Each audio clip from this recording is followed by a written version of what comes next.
And so, yeah, naturally, so I'm like, I've been looking at Social Blade. The views are still so like ridiculously low that I'm thinking maybe I just need a shot in the arm. So I was thinking what I'd do is I'd go and tie myself with a leather strap to the front door of the Friendster office in that Uh-huh. little rented strip mall office space that used to be a Right. campaign office. Friendster. Yeah, yeah. Yeah. I mean, I'll just tell people it's just free speech. I think As long as it, I think that you should just use duct tape this time. Duct tape, and like as soon as they try to very easily extricate you from the property, you're like, abuse, abuse. Did you know I'm a Jew? I'll just say it's because I'm a Jew, and then like I'll just start screaming about you'll never get me on the trains. Okay. Don't wear Star David. Wear rabbi costume. Mm. This can't go wrong. This can't go wrong. No, What's going on, everybody? Welcome to the YouTube Saints. How you doing? It's Friday. Woo! Oh shit. Oh yes. So yeah, it's. What do you do? I think we're okay. How you doing, everybody? Hope you're having fun. Hope you're in a good mood because we're gonna have some fun tonight. We're hanging out with our good buddy Habeeb, aka FocusBreak. How you doing, man? Been a while.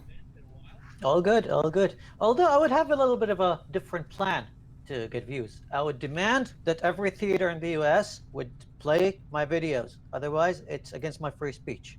Oh, that's actually a good point. That's right. If you okay, fuck food stamps. Poor people can cook rats for all I fucking care. But really, the true civil rights movement is going to be about how people are not watching our videos, and they need to be played actually in the wheel-in cart, the old CRT TV, in every classroom in America. You know, the strangest thing here. I followed the rest of that joke there, but when you began it off with "poor people can eat rats," I was thinking to myself, like, that sounds like an actual Ben Shapiro quote. Yeah. I mean, the truth is that poor. All you have to do is just sell your underwater house, and whether the mortgage is underwater, as long as the house is underwater, someone's gonna buy it. And then you can just move to Oklahoma. That's all you gotta do. I mean, we really have to look at this rationally. You know, like if poor people are having so much trouble being able to feed their children, well, there is rodents and other various forms of vermin around, and they're just too lazy to hunt them themselves. And are we going to reward this laziness with government assistance? I say no. I think we could actually make a pretty decent reality TV show, though, if we took a good number of like able-bodied, hungry, indigent folks, and brought them to like some ranch in East Texas, and just gave them a few assault rifles and told them there be boar in them woods, fellas. Just don't shoot any of the cameramen. Okay. Here's my idea for a reality television show. What we do is we take Ben Shapiro and we take at least 5 trans sex performers from kink.com. We fly them to an island, and everything that Ben eats is full of Viagra, and we see how long he holds out. You know, it's as silly an idea as it sounds, it actually sounds like an ordinary Japanese TV show after what we watched on Wednesday. Yeah, but I want it to happen to Ben Shapiro. Yeah, no, it'd be great. We could do like, a different like transphobe every week, and what you do is you take 4 traps and 1 real lady, and then it's sort of like a door prize game. Okay. Or literally anyone in Bailey J. And you know that there's a running joke in this show where gay men hit on him. Is there? Well, I mean, there should be. Oh, there should be. Dice involved. There absolutely should be. Oh my god. There absolutely. Every time he orders food, every time the mailman comes, he like hits on him.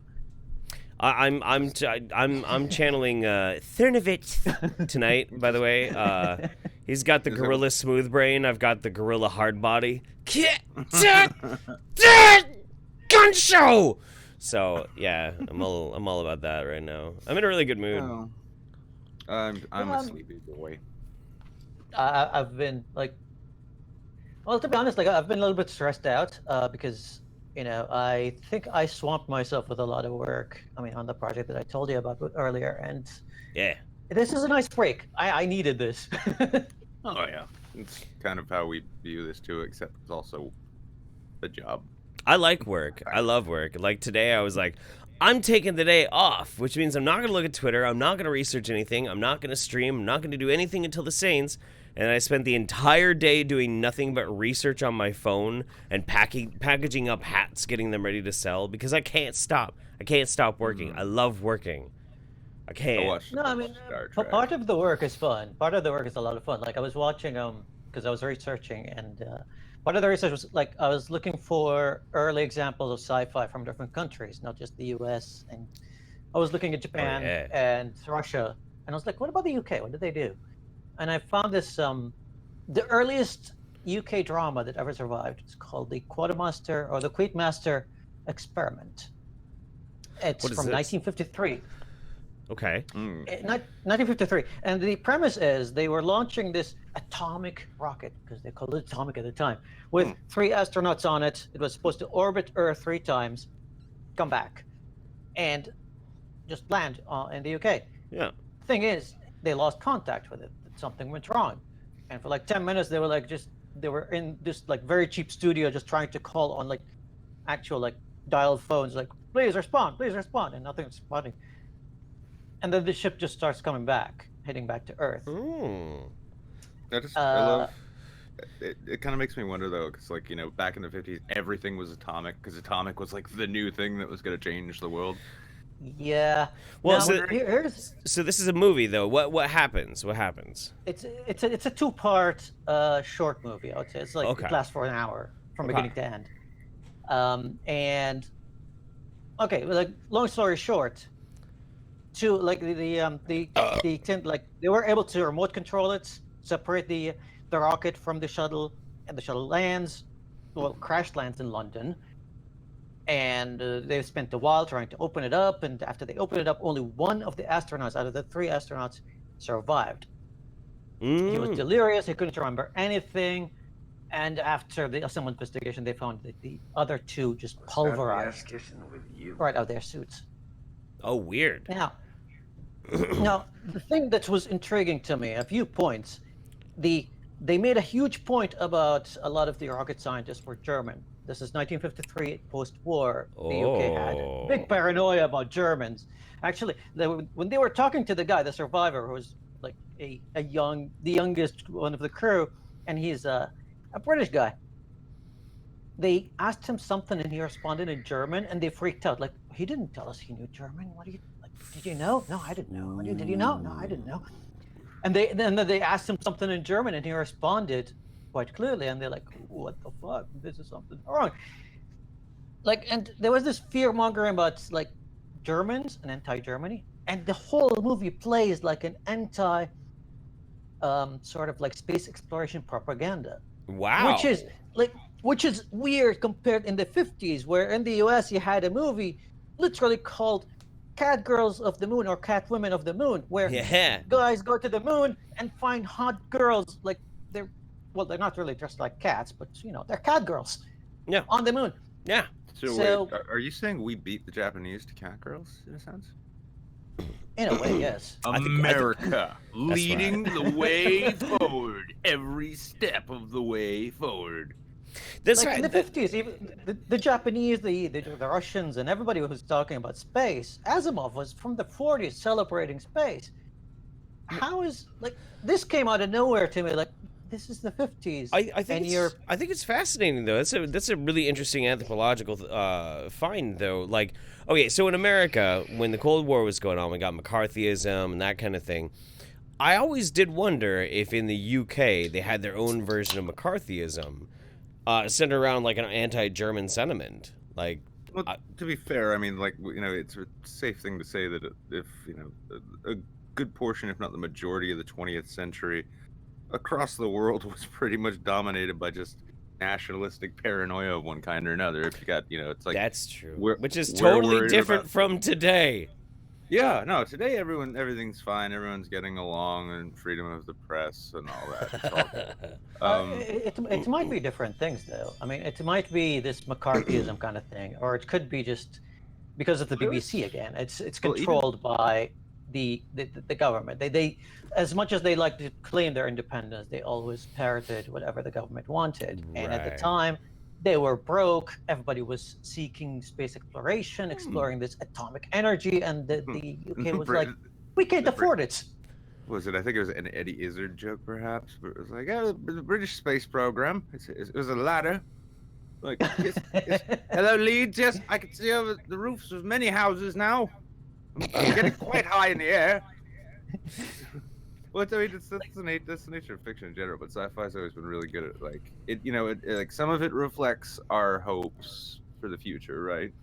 And then at the same time, it'll oftentimes reflect what's really going on. And it's funny when you hear people these days complain. Well, everyone's always going to complain about something, but they'll say like, "Oh, or should we be reflecting modern events in our sci-fi?" It's like we always have. It's like half of the point. It's what it's always been. I mean, granted, I don't need to see Donald Trump in a Judge Dredd comic, which I think happened, but yeah, it did. Yeah, it did. Oh God.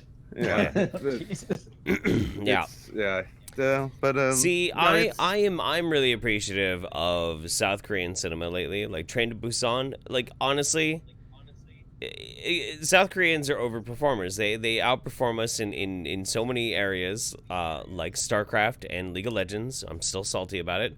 So it makes sense. Prison time. Recreational prison time. That's right. Mm-hmm. So for me, I fully believe that if the zombie apocalypse happens, it's gonna start in South Korea because by damn, these people know how to they know how to get some shit done. They absolutely do. It's just like they just even when it's not a good curve to be ahead of, they make sure that they're that they get it done. And the only people who won't get swallowed up by the zombie apocalypse, the Inuit. Really? I would say it's Madagascar. Because their bodies are frozen already? No, because I mean, okay, you guys know that I'm a race supremacist. You know this. Like, I'm only racist. No, it's true. This is totally true. This is 100% true. I'm only racist against South Koreans because they're better at me than video games, and it pisses me off. So I'm racist against them. But I am actually a race supremacist, and I believe that the Inuit are the perfect race because they can withstand severe cold, have massive, firm bone structure, and their women could probably beat up most American MMA fighters. They're just hardcore fucking people. So I pretty much think that Inuits are like the fucking master race. Like, I'm convinced of it. Really good at fishing, too.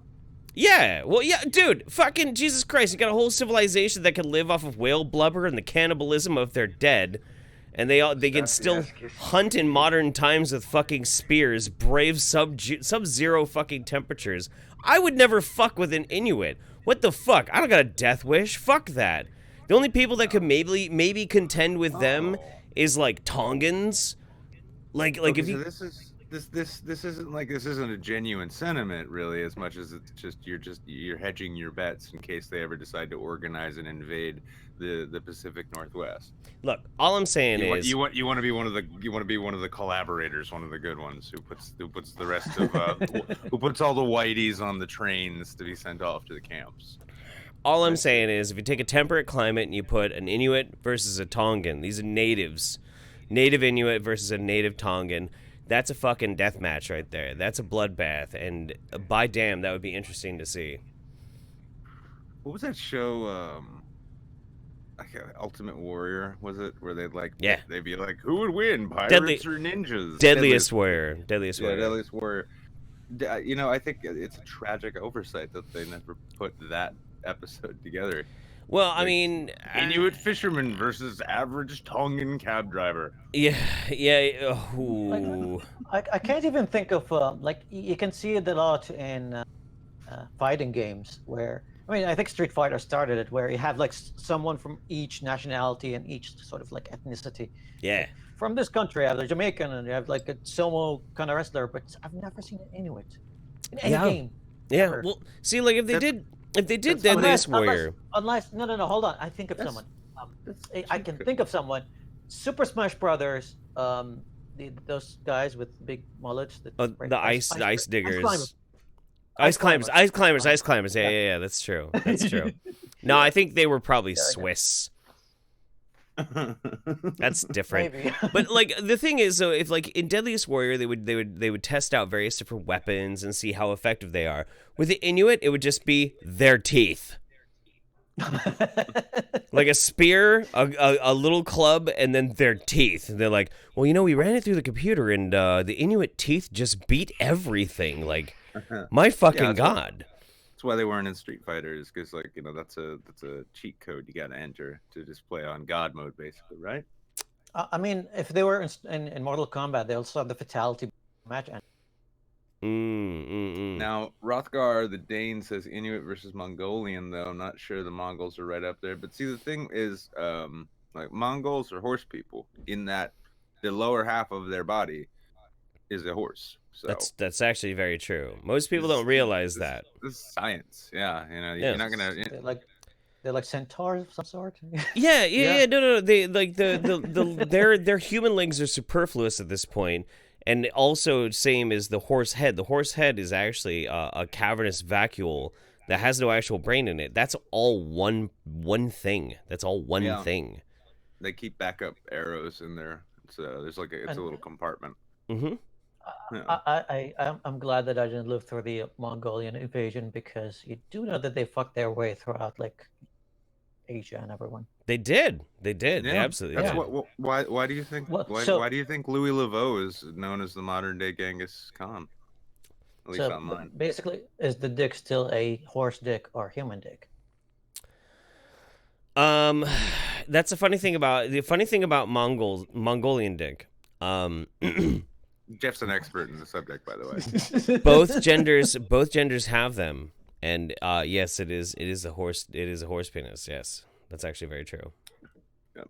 And watch, this entire conversation was actually just us mistaking shit we'd seen in Second Life for some reason. It's like, wait, oh no, none of that happened. That's right, that's Second Life. My bad. Not gonna comment on that actually. Little correction. Well, I mean, Habeeb and I know a guy who claims that he made a small fortune selling horse dicks in Second Life, which, according to him, pissed him off because he used to design a lot of shit for that game, but the one thing that apparently everyone wanted was horse dick.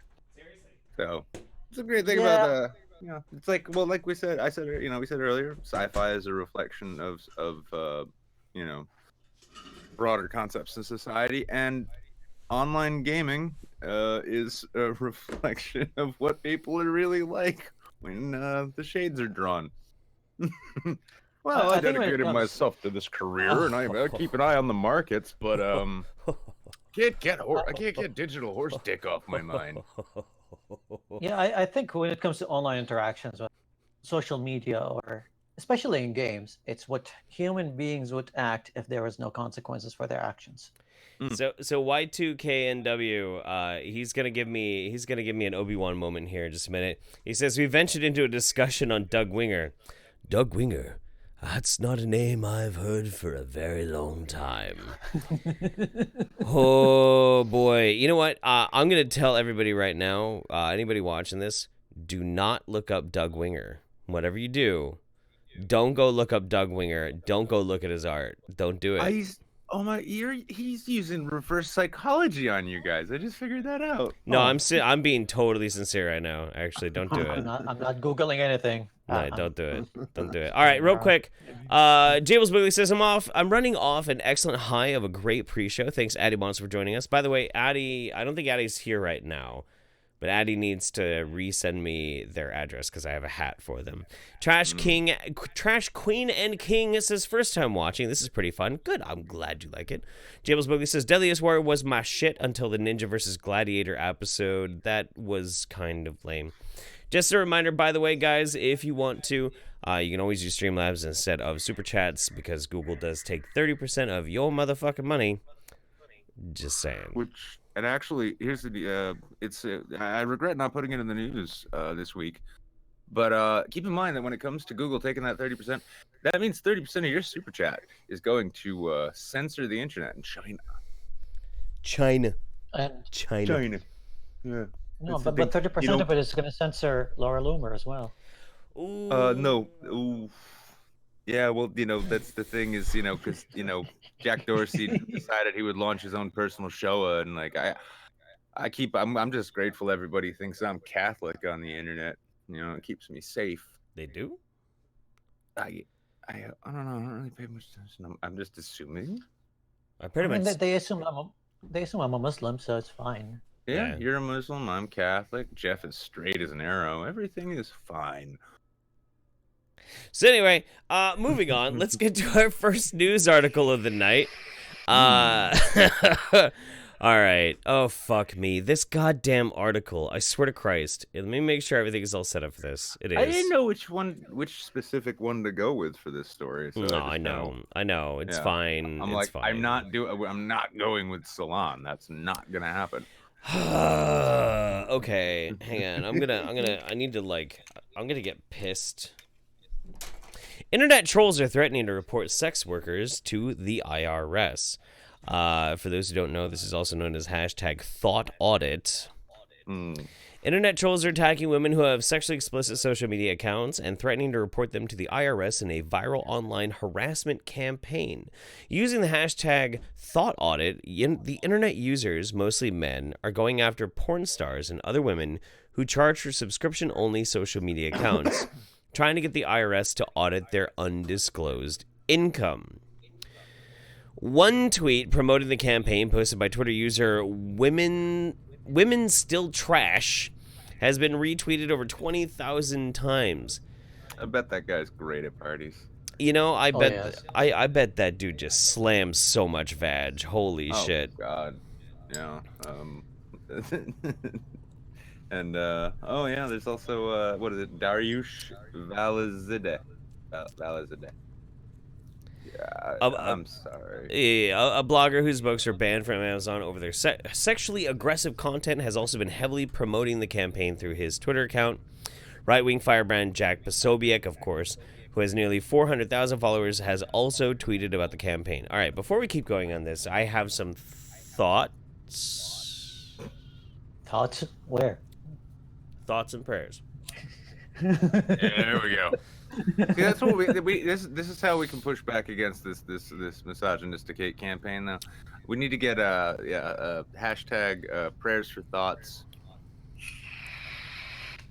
I had to. Okay, look, Everyone it's actually thinks they have an opinion. Let's take first and foremost the libertarian sort of look at this sort of thing. If somebody wants to sell their body and they want to basically put themselves out as a service and they find themselves a willing base by which is going to consume their product, then there's nothing wrong with them putting out their product. That is like the very nature of free trade. You have something that somebody wants, somebody's willing to pay you for it, and you provide it. Simple as that. So by that metric of exchange, that makes a whole lot of sense. On top of that, the whole concept that any chick who's selling her premium Snapchat does not pay taxes has actually been proven through the past week now is demonstrably false. Some of the biggest fucking cam models have come out and being like, actually, yes, I do pay fucking taxes. I have to pay fucking taxes. If I don't pay taxes, I probably will get fucking audited. So yes, I am paying taxes. And you can tell that they're telling the absolute truth too by just like the teeming irritation at even having to think about filing 1099 shit. Oh, I know. It's not fun. I mean, there were a few. In fairness, there were like a small handful which were promoted all over the place about like, oh, I'm shutting my shit down. Ladies, shut your shit down. The IRS is getting reports and all this. So I mean, I'm sure there are some stuff out there, but I mean, this is one of those stories though. It was a lot like it was a lot like the other story we're going to be speaking about tonight, which was. It's just if you offer a non-opinion, that's not good enough. If you offer half an opinion, that's not good enough. If you offer a full opinion, you're wrong according to half the internet. And then apparently no one is allowed to just sort of laugh at the banality of the whole thing. Right. By the way, we're echoing a little bit. Do you hear the echo at all, Nick? Yeah, I'm hearing it. Do you think it might be coming?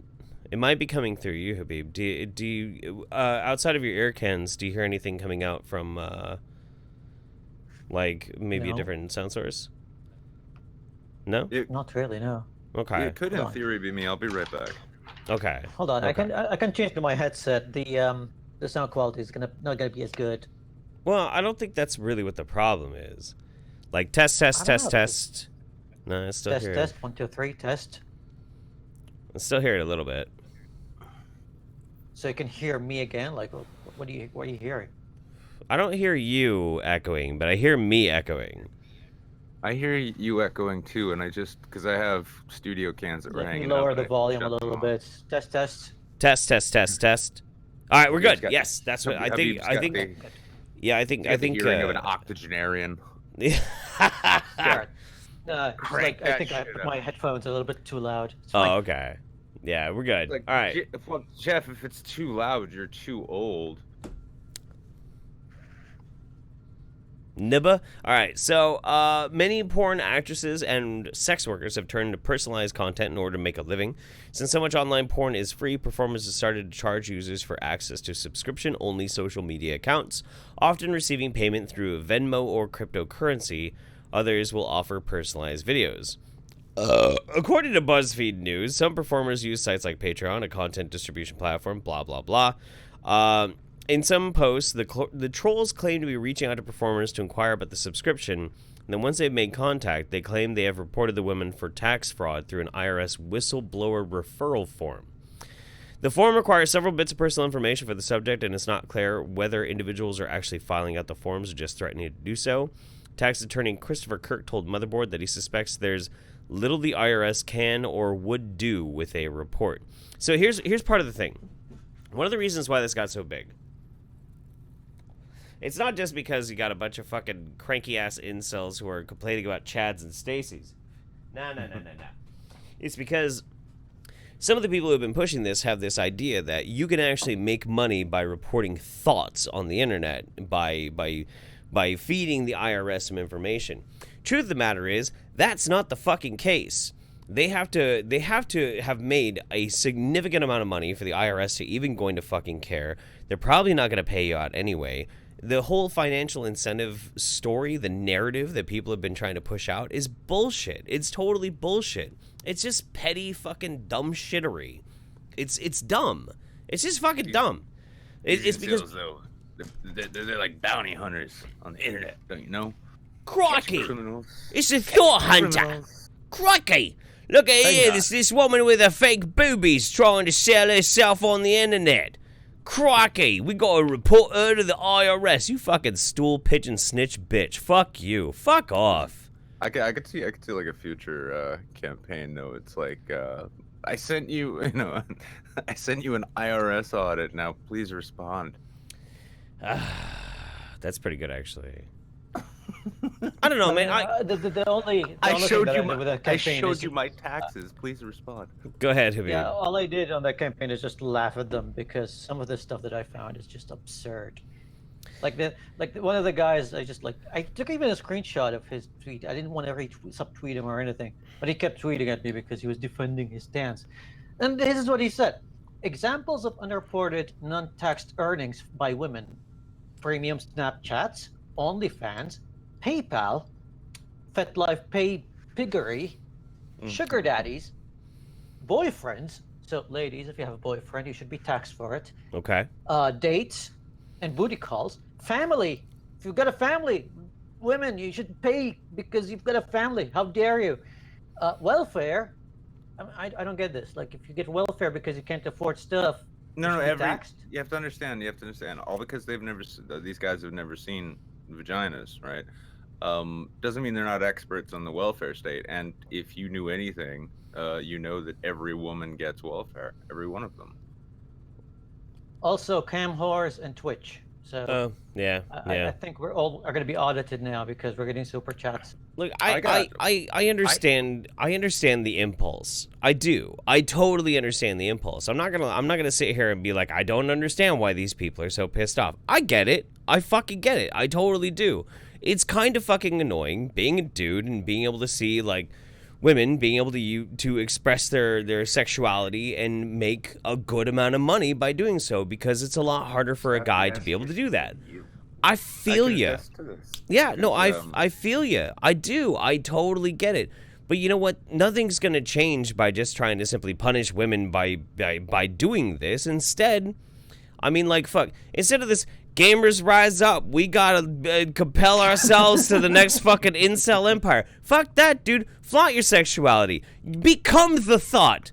Do the thought. Do male empowerment, man. Like, get on a fucking camera, man, and start doing some squats. Like, ugh. You know what? Flaunt that fucking shit.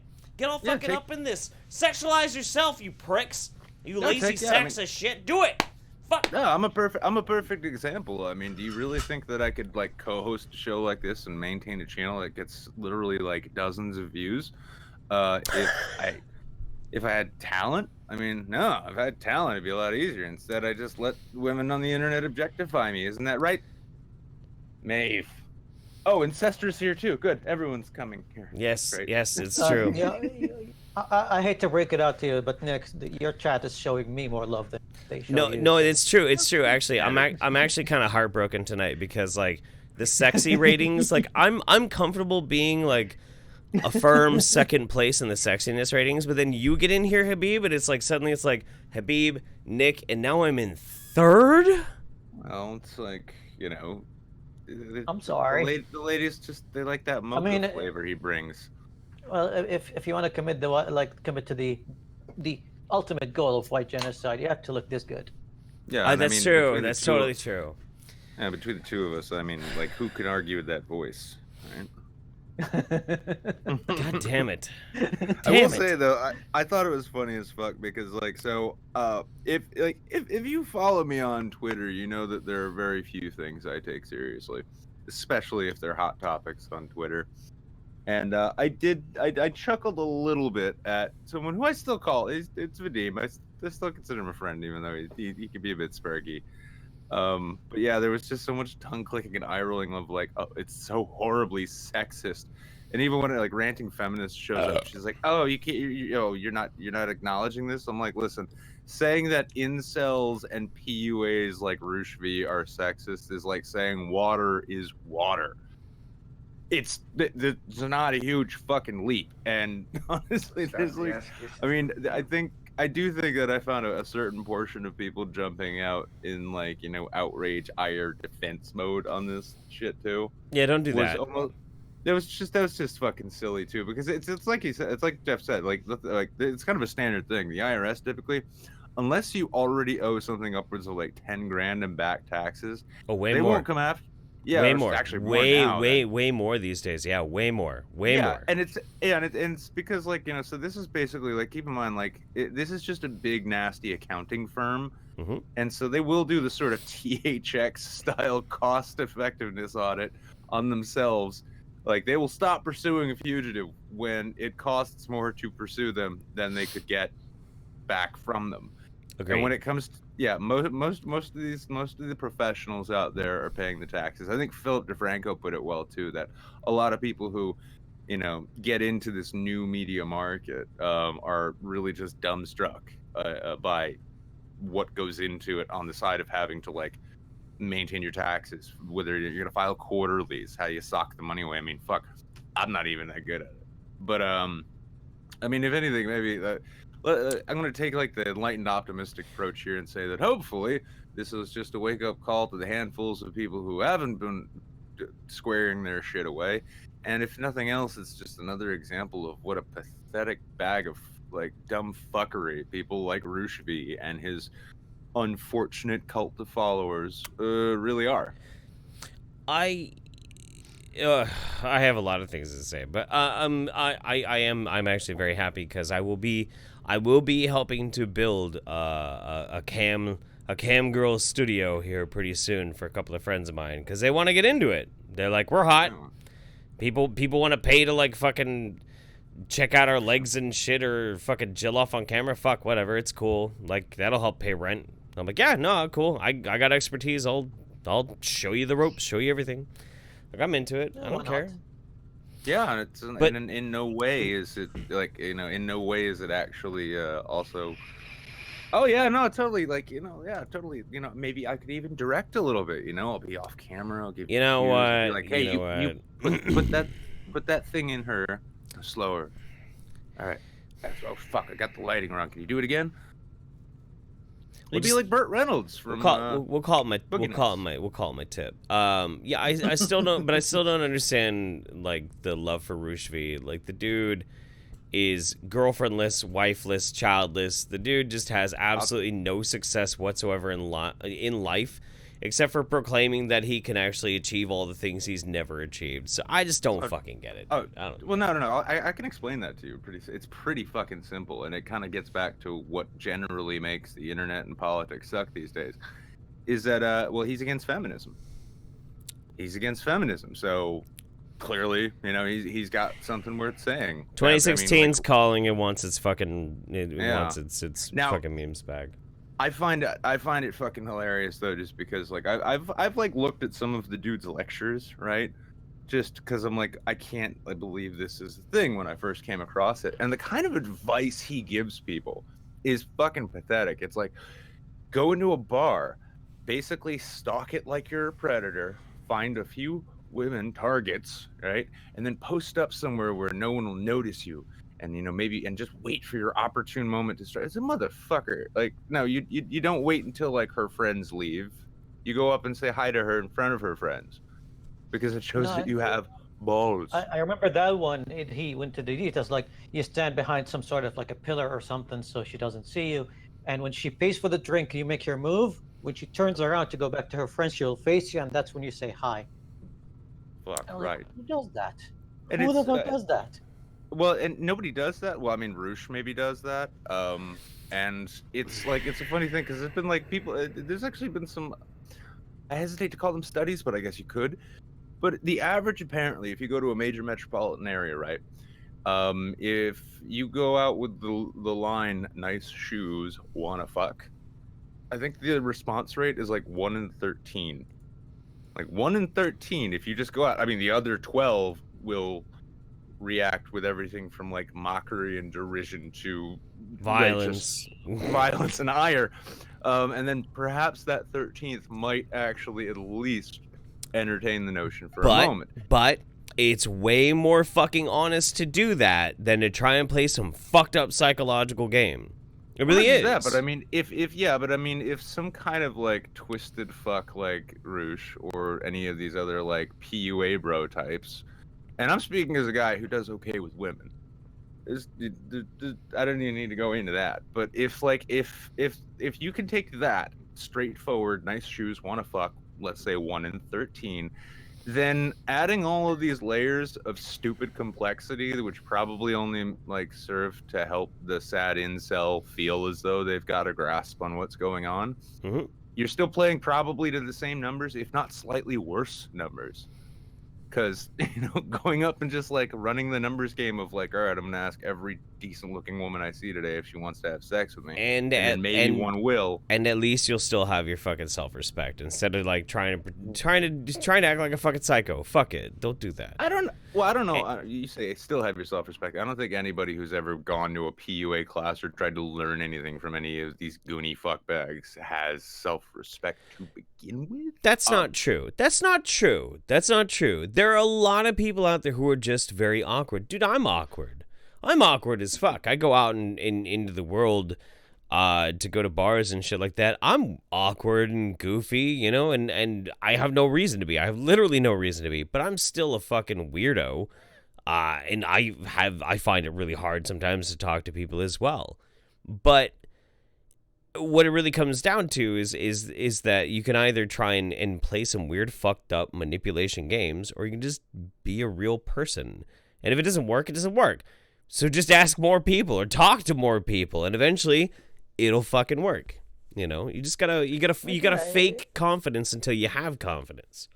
I mean, I think I'm in the same like kind of league because I stutter a lot. English is not even my first language, so I mean everybody here speaks English, so sometimes I stutter. I kind of speak English. And in bars, usually a little bit tipsy too, so that doesn't help. But yeah, I just talk to people about whatever, and sometimes they look at me weird because I start talking about science fiction and video games and I don't know, Comic-Con, and they're like, "What is that?" And I'm like, "Wait, you don't know what Comic-Con is? I'm not interested. Sorry." I should start offering my own classes though, where it's about embracing the weirdness. It's like, okay, yeah, listen, you're probably worried you're a little awkward. You know what? Be fucking awkward. Because be your fucking, let your freak flag fly, man. Be your weirdest natural self, because you'd be surprised how many people find it actually refreshing to meet somebody who's not trying to put on a front. Oh yeah, dude. One that I've actually used quite a bit, because when I was a little gothling way back in the day, I actually had a lot of success with this. I go to all these goth nights or industrial nights or whatever like that, and I'd be sitting around, and some girl would walk up, and I would tell her an interesting factoid about a serial killer. That's it. That was it. But I mean, you can't do that in like a Chad club or some shit like that. It's probably not going to go over very well. They'll Yeah, but probably why think would you you're a go to serial one of killer. those places? Yeah, exactly. But Yeah. yeah, you go to the goth club and you're like, hey, you know, Ed Gein actually once made a lampshade out of human skin. And then you wait until you see their response, and if they're like, ah, not the girl for you, not the girl for you, let them go. Yeah, I mean, like, you know, like with the incel world out there, who are just like, you know, just furiously punching their puds over the fact that they'll never have a Stacy. Let me tell you something about a Stacy, like the Stacy as it was. They go pure starfish. There's nothing to it.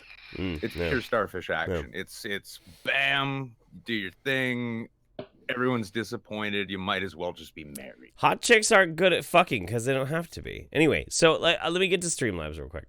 Jable says the thoughts turned from socialist to ANCAP real fucking quick, even though the reporting did absolutely nothing. Too true. Addy Monster, oh dear. I'm late. We ran out of both TP and booze. No prize for guessing which one was the impetus to go to the store, though the answer may surprise you. Glad to see Habeeb back on the show. Pinkies out for this beautiful brown man, and watch out for Robotoids. Indeed, the Robotoids are coming. First time on the show. What do you mean coming? Why that makes me laugh so much? The answer might surprise you. The answer might surprise you. I ran out of toilet paper and booze, and you'll never guess what happened next. Eddie also says, being a cam whore in the early 2010s literally paid for all my booze and even some of my rent. It wasn't my only gig, but it was fun and made me feel sexy. Never felt prettier. Sex work is not always degrading, goddammit. And also, a friend of a friend when I was in LA was a gay pickup artist, and I will say he actually spoke some good truth.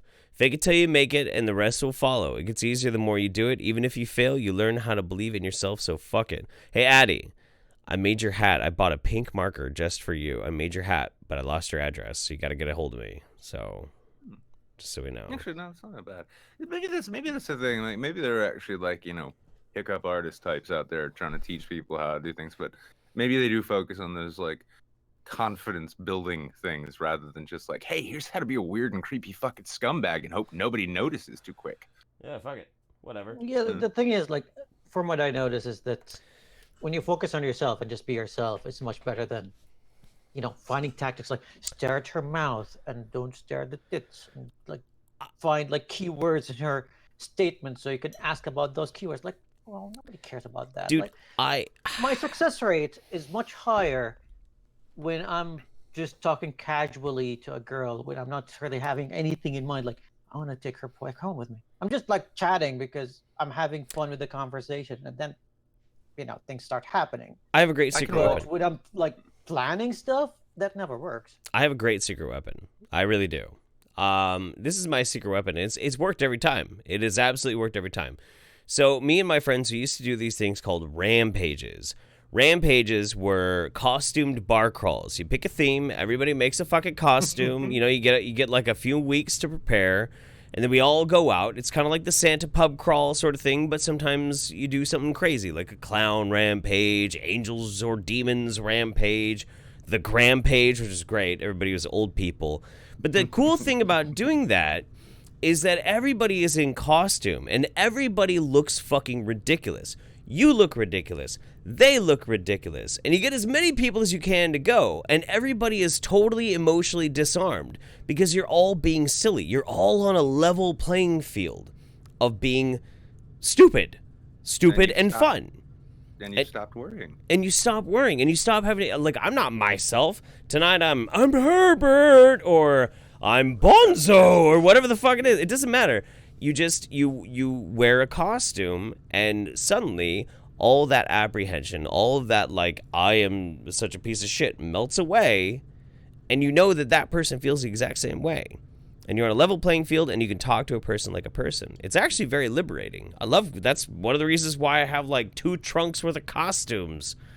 It's because being in costume is great. That's why I never miss a Comic-Con.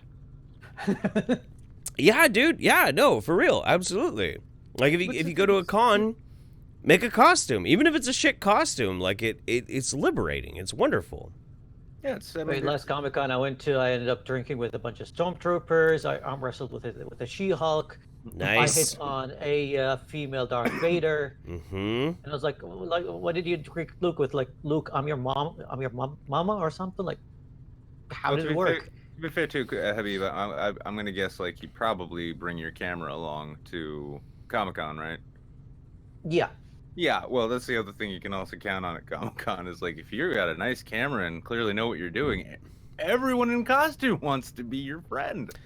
See, Larry says as long as it ain't furry shit. But hey, man, think about it like this: furries at furry conventions have a lot of sex.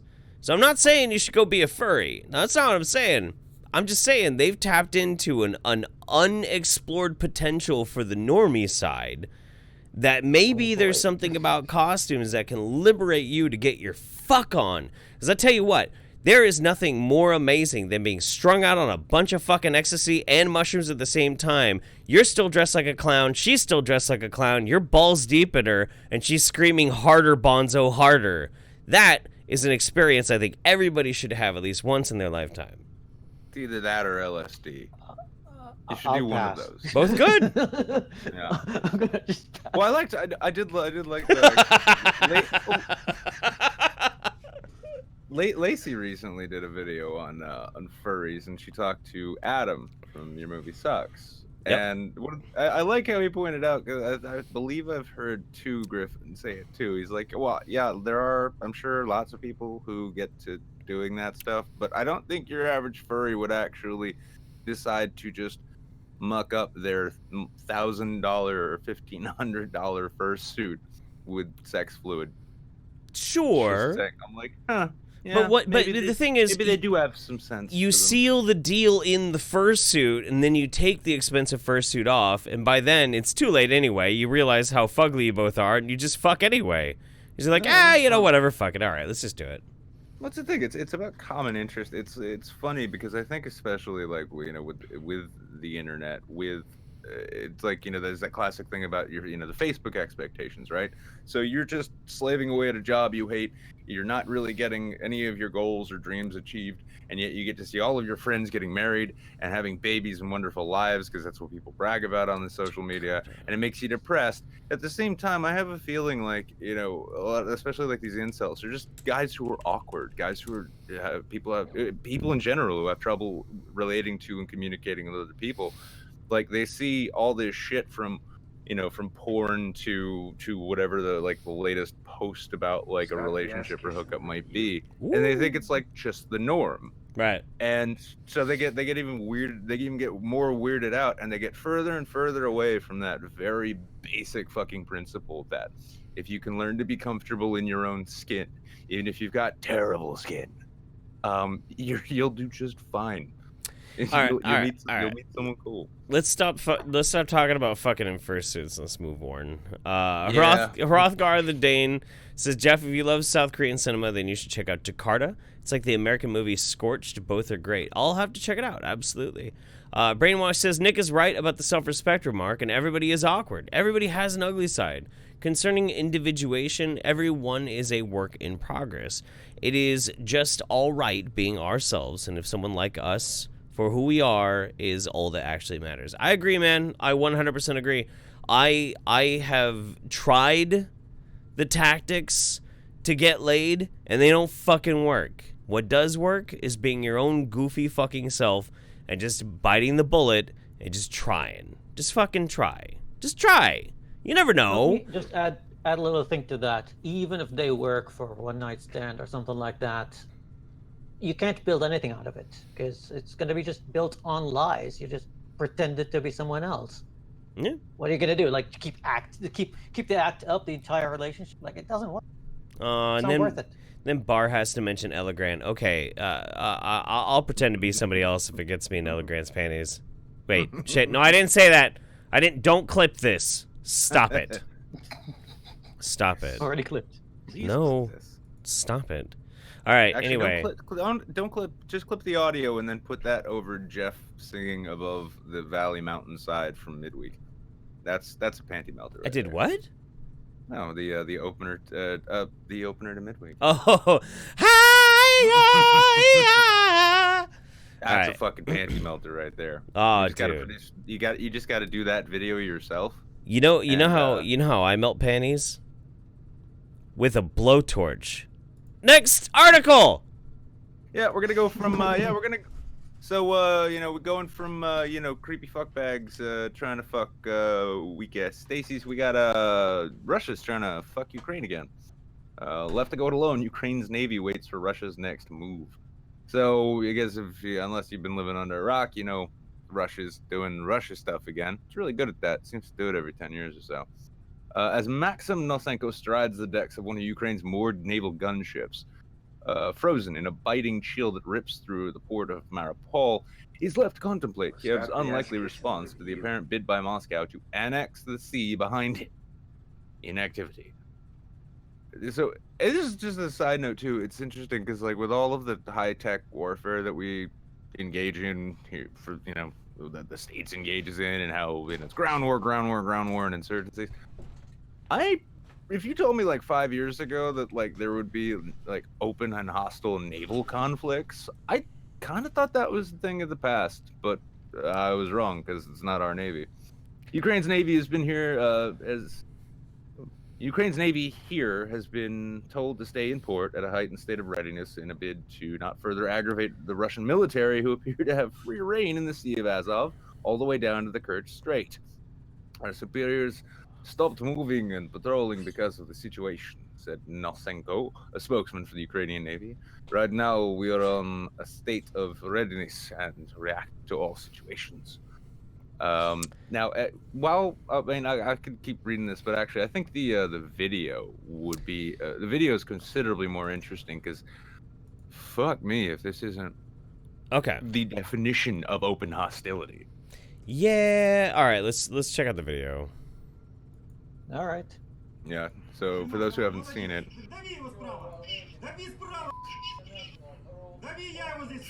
Suka. Suka lasagna. Suka жанамanya. Suka lasagna.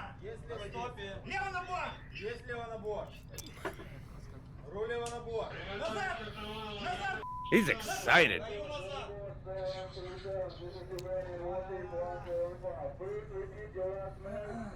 Ramming speed. What the? Are they gonna hit them?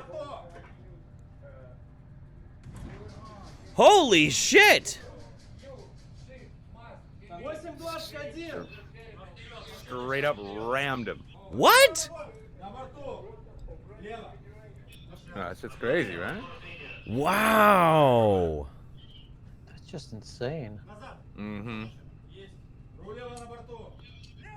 What? Yeah. But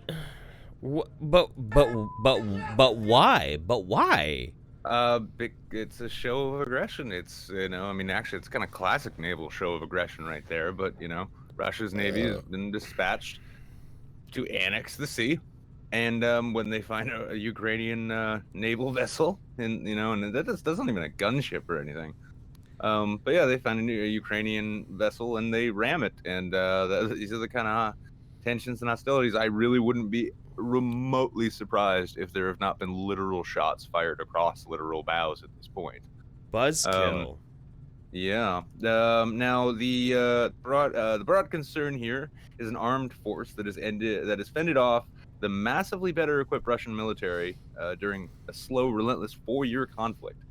So keep in mind, yes, there is still plenty of war to go around in and around Europe. Just in case you were worried. Yeah. 4-year conflict. Is that the beginning of a new episode? It's a whole new thing. In fact, you have there's been video coming out of Ukrainian kids being sent out to dig trenches along the border. I'm gonna mute this and keep playing it while you read. So I gotta mute it myself. Just mute it. Yeah. There we go. Yeah. Yeah, the goal they were is to dominate the Ukrainian coast between Russia proper and the Crimean Peninsula that Moscow annexed in 2014. The peninsula is currently only reachable from Russia through an expensive bridge across the Kerch Strait, which that's another interesting thing. If you look at it, like they threw together, they slapped together this massive and rather very expensive bridge almost as a show of force, just to show like, yes, we've now connected these land masses that we call our own. A land corridor would be a huge advantage. For now, Ukrainian officials say Russia's measures extend to simply limiting traffic in and out of the sea. Russian Coast Guard ships take under control the civilian ships going to our ports and take some time to check all documents, said Nasenko. More than 20 ships are waiting on that side to proceed to our ports. Further along the coast, the media are treated to a show of strength that Ukraine's military has mustered in the last 4 years. A display of attack helicopters strafing an empty field, an anti-aircraft gun shooting a flare over the Azov coast. But this isn't going to change Moscow's plans in and of itself. What with the global unified condemnation, but that's been limited. The commander of Ukraine's joint operation, Sergei Naiv, told CNN, "I think that the American leader must say to our enemy to stop his aggression and stop it now." Well, he can't because he's kind of owned by them. With 24 sailors still in Russian prisons and a vital sea route now seized, it seems Kiev has found itself much more isolated than in 2014 when Russia annexed Crimea. The U.S. has not led the world in further sanctions against Moscow, and instead President Donald Trump has, until the last-minute cancellation of their G20 meeting, entertained a chummy one-on-one with Vladimir Putin. Ukraine has, if you discount the countless rhetoric of grave concern echoing around European capitals, been left to go it alone. Friday, their response gained an edge when Ukrainian President Petro Poroshenko tweeted that Russians between 16 and 60 would be barred from entering Ukraine. We're going to see a big war soon. I think that's very likely. It's very likely, and it's unfortunate. I mean, once Russia took Crimea, and nobody stepped up to be like, "Hey," it was inevitable that they were going to start going for the Ukraine. Like this is, it's textbook. You know, of course they were. Of course they were. And it's shitty. It's really shitty, and it's unfortunate. But like, I mean, let's be honest here. Do either of you guys actually think anybody's gonna do anything aside from just be like, bad? Like, nobody's gonna do anything about this. Well, what? I mean, let's just consider what the history within Europe of people holding allegiances and treaties to various competing sides has led to in the past. It's, you know, I mean, this makes me want to go and look up what the treaties throughout Europe and what the U.S. has treaties regarding actually are. No, I mean, we're not going to be supporting really anyone, but it is kind of funny because we've really reached this point where there's so much squabbling and bickering and pathetic, pedantic shit going on in the governments of the Western powers right now, that Russia, which has always maintained a very strong central government, almost culturally, just because of all the fucking invasions they've suffered throughout their history, they grew into this I want a strong boss, a strong leader kind of mentality. And now they see an opportunity to really do whatever the fuck they want because no one's going to try and stop them. Habeeb, what do you think? I mean, it's a buzzkill, to be honest. I lived in a war zone like most of my life. It started like I was born during the height of the Iranian Revolution, where they were pretty much crawling into like northern parts of Saudi and having like an 8-year war against Iraq. I was 10 years old when the Iraqis were shelling the eastern part of Saudi Arabia, right where I lived. So this is a kind of flashbacks kind of stuff. But in the end, like, if you try to like just distance myself from it and just kind of try to examine it, this is just bullshit. And right now, the entire world, unfortunately, looks at the U.S. leadership because you have the UN, which is useless. NATO is useless. So the U.S. is we don't call the president of the United States the leader of the free world for no reason. Like the rest of the world looks at that position for guidance, and now you have a buffoon there. So it's a Yeah, hopeless and he's not situation all gonna around. he's not only just not going to do anything about Russia, he's probably gonna run fucking smoke screens for Russia, which is really unfortunate. And not the right fucking position to be taking. Absolutely not. I mean, he defended the Saudis, like when they killed Khashoggi, and he's like, yeah, but oil money. Yeah, was no, his and entire- he was transparent about it too. That's what blows my mind. Like, Khashoggi gets fucking brutally murdered. Did anybody else actually see the photos of where Khashoggi was fucking murdered? His hand is still hanging from a fucking forklift. They tied him to a forklift. They lifted him up. They tortured him, and then they fucking murdered him. Like, in the pictures, you see his hand still hanging from the fucking forklift. And literally, Trump is saying, yeah, it's bad, but my money, but our interest, but oil. Which oil doesn't even make any sense. We get more of our oil from fucking Canada than we do from fucking Saudi Arabia. And well, Oh I yeah, mean, but you have like a lot of the like. I don't like to just name political parties, but let's say the conservatives. well, I okay? could just say And the Trumpists. those are on the internet. No, a lot of conservatives too, because this is another thing. They keep shitting on someone like Justin Trudeau by calling him a cock, a liberal, a liptard, an SJW, and yet he is the first Western leader that stands against the Saudis when they started executing activists. It's like, and his statement was kind of mild, the Canadian way, like, guys, can you please stop that? That's uncouth. Yeah. And the Saudis went to ban all travel to Canada and just kick the ambassador and everything. And at least he stood up for a principle that none of you bastards did. Yeah, let's keep in mind too, though, like, the Trump trained folks, the people who like still unquestioningly love their dear leader. These are, I don't even need to name them. You guys will know exactly some of the people I'm talking about. There are people who they don't give a fuck what he does.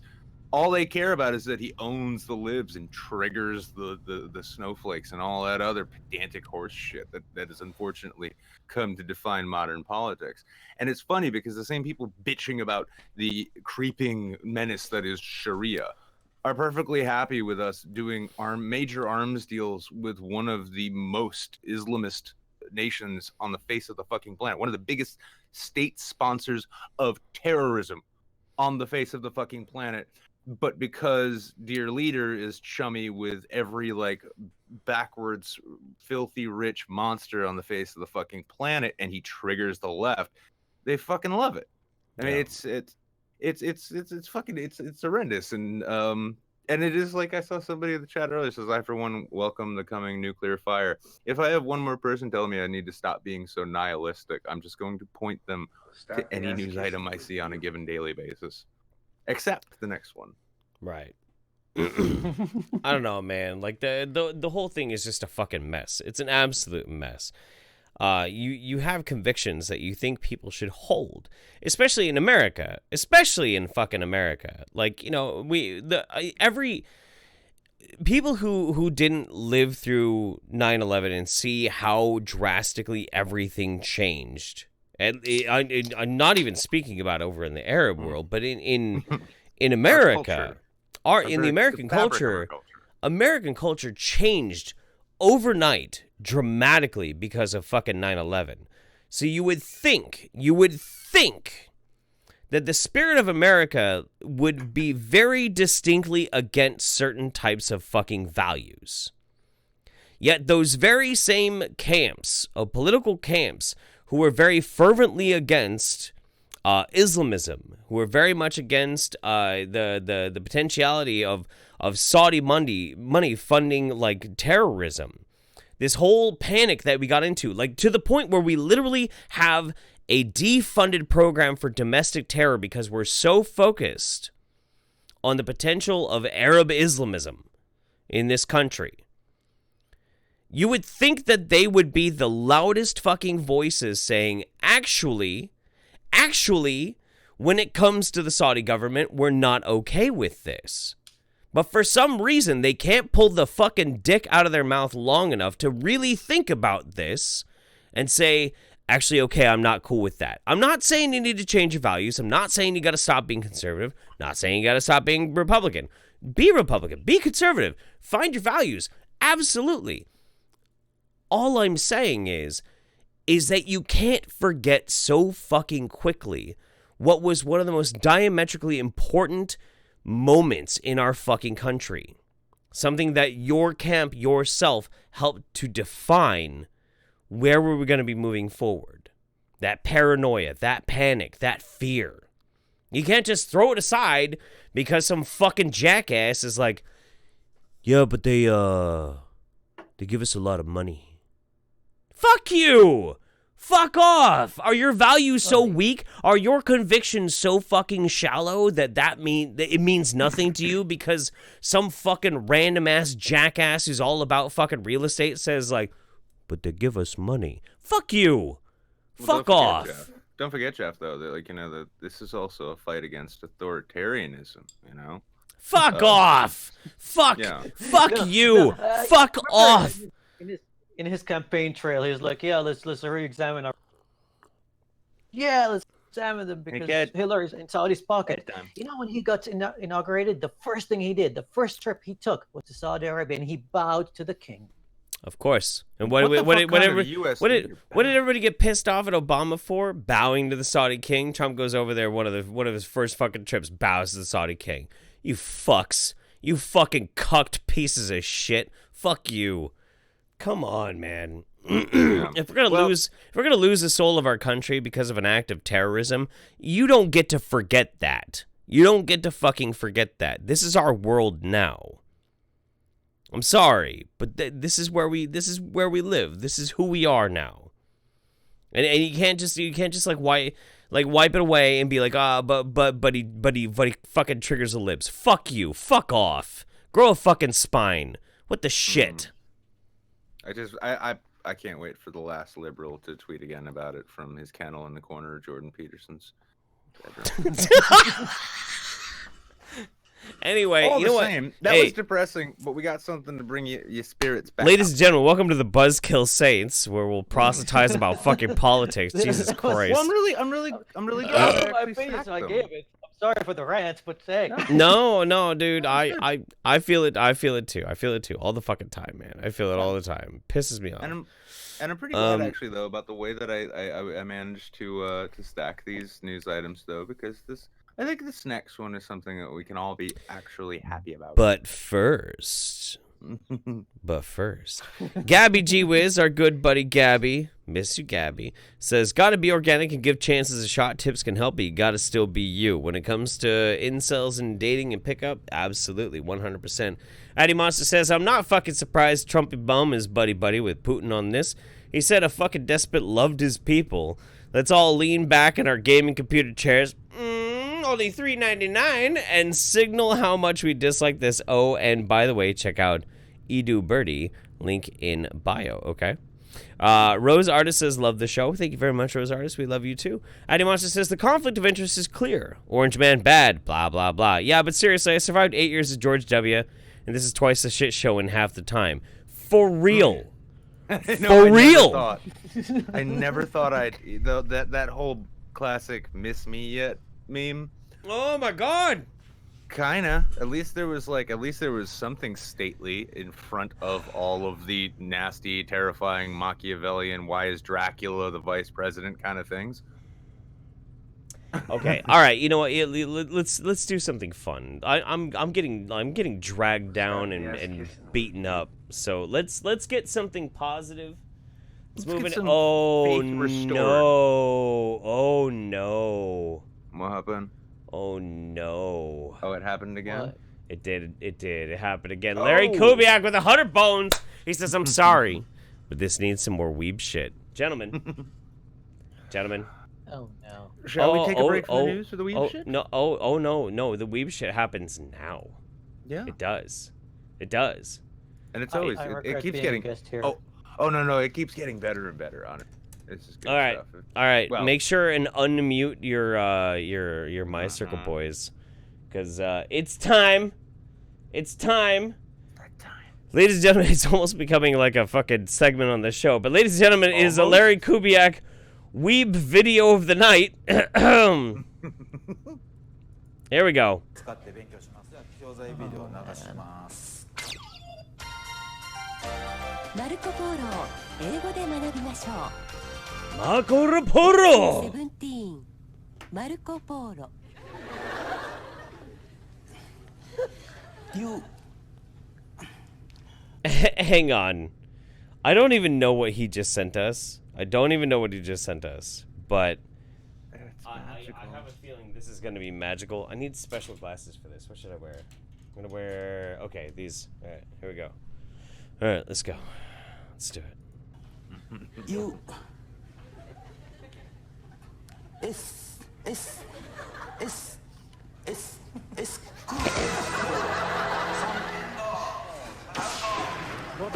You are out!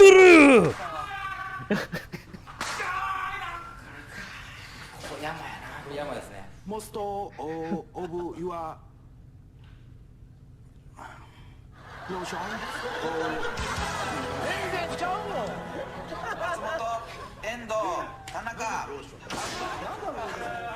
Larry, what the fuck are we watching? What the shit just happened? Okay. Oh, all right. I'm trying to figure this out, but let's go.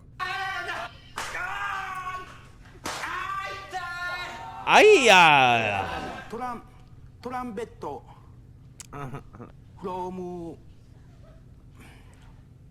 from Ben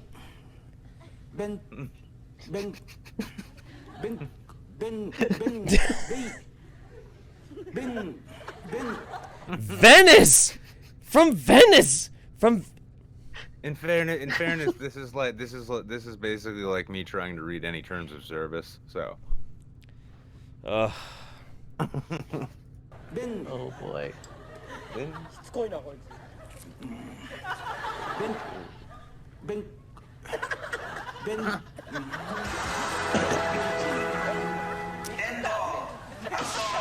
Oh, you're out. Wait, is he gonna get his ass beat right now? Oh yeah, he's about to get spanked with moon rocks. Okay, all right.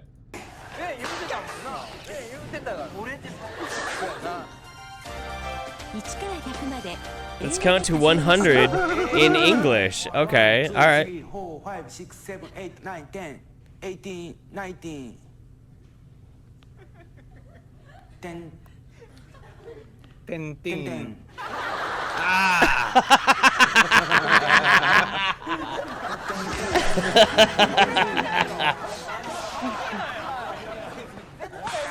Jesus Christ! What the fuck is this? Larry, what did you send us? This is bizarre. No, this is proof. While the rest of the world goes to hell, Japan's got it figured out. It knows how to survive and endure. Larry says, "This is robbery." Okay, all right. Well, go ahead. No, yeah, you the go girlfriend ahead. is watching the show, and she recognizes the show. She's a big fan. So. What is it? Can she tell us what the name of the show is? Yeah, because we're gonna have to do rabbit streams of this soon.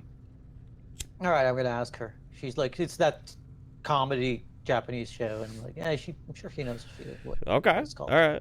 10, 8, 9. 10, 10, 10. Binging your face is cheating.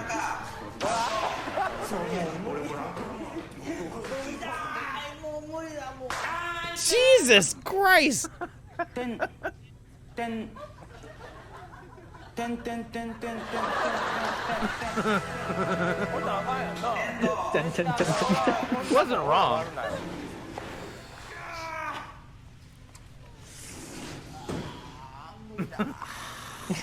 Ah! I think it's finally over.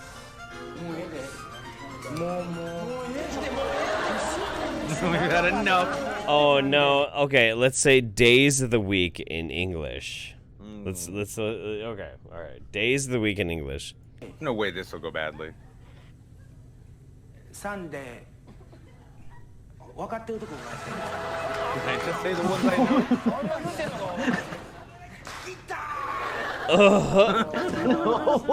無理ですわ先生。Sunday, Saturday. Saturday.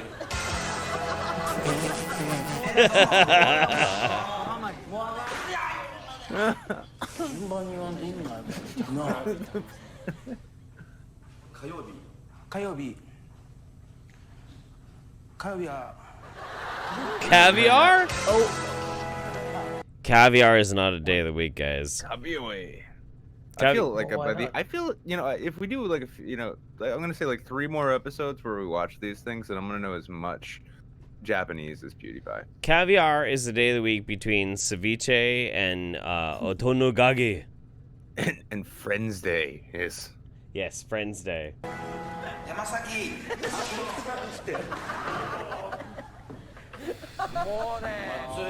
Jesus Christ. Alright, well that definitely lightened the mood. It really did. I want to know... I should try to get you guys to say the name of the days of the week in Arabic. That'd be fun. What are the days of the week in Arabic? Alright, only if you say them after me. Okay. I will repeat after you. Alright. Let's start with Monday. Ithnain. Ithnain? Ithnain, that's Monday. Ithnain. Ithnain, yes. Thalatha. Faratha. No, with an L. Thalatha. Farathla.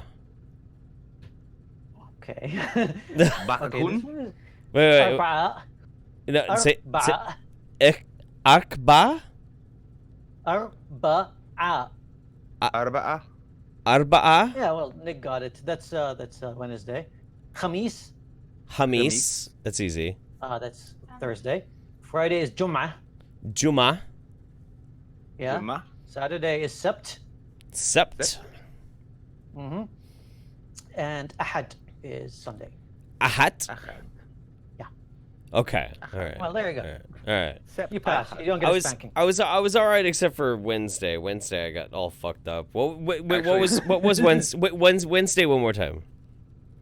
Wednesday is Arba'a. Arba'a. Can you spell it? You don't have a letter for A. A is like from down your throat, like A. Ah. Yeah. Ah. Oh, actually, okay. Hang on, real quick. Somebody wants to say hello. I'm a potato. Hey! I'm a potato. All right. I'm a potato. I'm a potato. Okay, potato. Hey. Look at me fry. I'm a potato. I'm a potato. I'm a potato. Look at me fry. So I've been trying to figure out for the longest time which language I should learn. I already started learning some Japanese. Watashi wa nihongo ga skoshi wakarimasu. Demo mata jouzu jarimasen.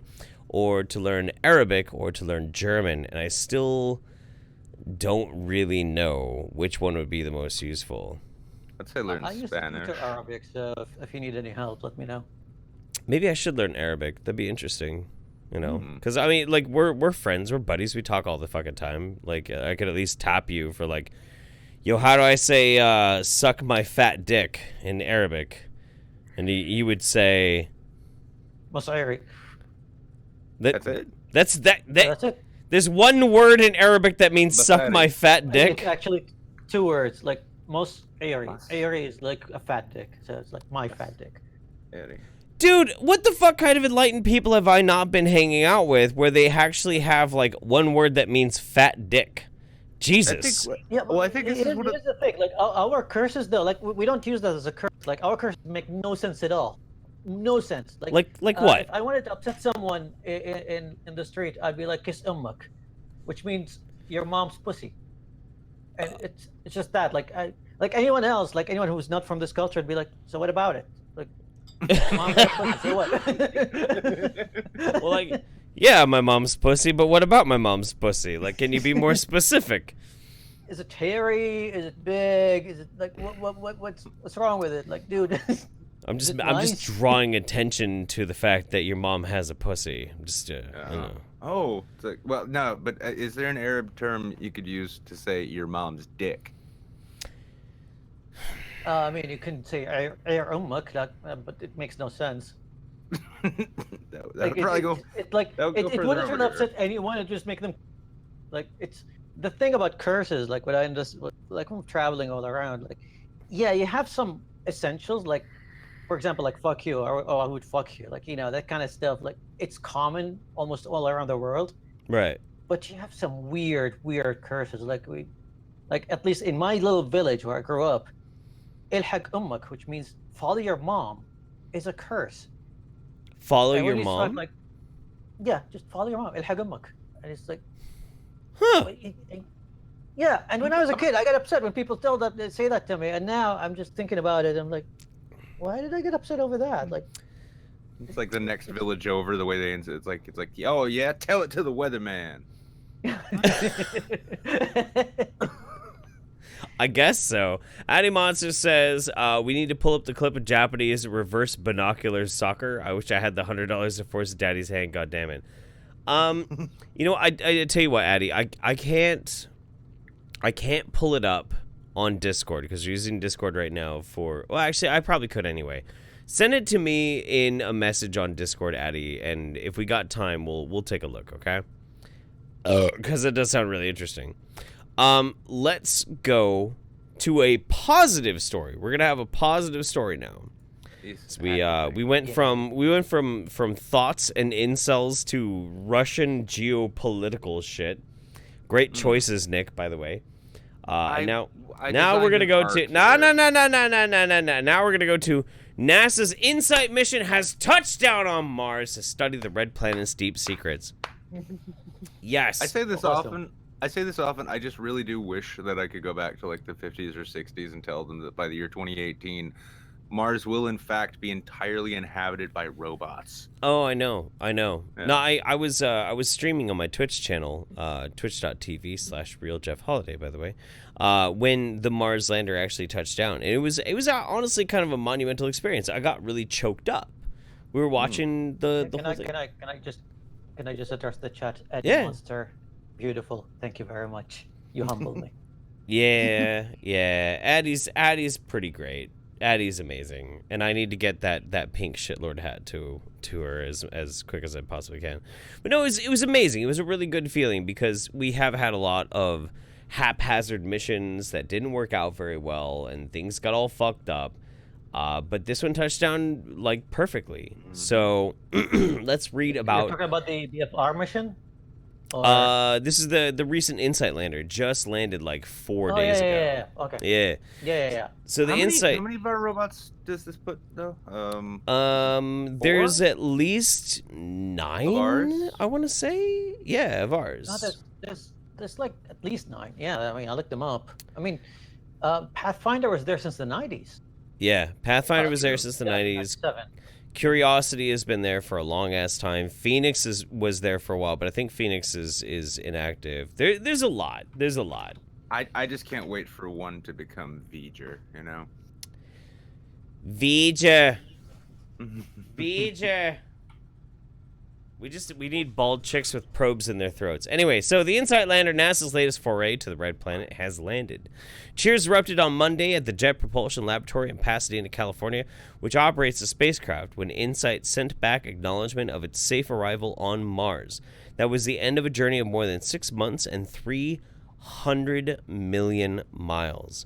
As InSight descended and each milestone of the landing process is called out, the hairs on the back of my neck would start rising a little bit higher, Tom Hoffman, the project manager for the mission, said at a news conference after the landing. And then when we finally got the confirmation of touchdown, it was completely amazing. The whole room went crazy. My inner 4-year-old came out. So this is what's wild. This is what's so fucking crazy.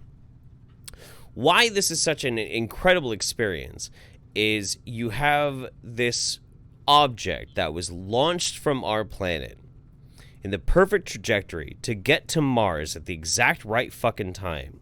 It detaches from its solar array. This thing goes hurtling through the fucking atmosphere. Once it's out of the atmosphere, it explodes, ejects its heat shielding, which goes flying off into God knows who the fuck knows wherever. It deploys. Fucking Curiosity is looking up at it like, fuck you, asshole. Yeah, it's traveling at like 10,000 miles an hour at this point. They blow a fucking giant parachute out, right? So this thing starts to drift on this parachute and start to slow down. They then ignite more explosions to shoot out landing legs. And then when it's about 200 meters off the ground, it lets go of the parachute, and using like 12 rockets, all in synchronous, like to slowly Mars lander this thing all the way down to the ground. This is a feat of monumental engineering. This was fucking incredible. Fucking incredible. It's amazing too, because like if you take the most elaborate like sci-fi planetary landings, right? They don't even come close to the number of steps and weird shit that they figured out how to make this work. No, they really don't. They really don't.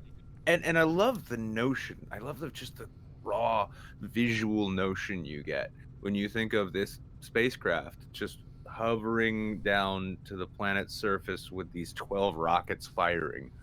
BJ. And now, there it is.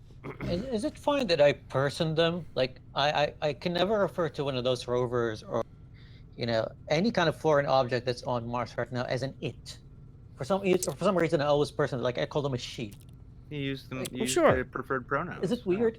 No, I don't think so. I don't think it's that weird. I think it's fair. I don't know. Like It's a ship. It's a yeah, ship. it's Of course you call it amazing. she. well, I don't know. It's a she for me. Yeah. But No. That's complete. I mean, it's a spacecraft. It's a ship.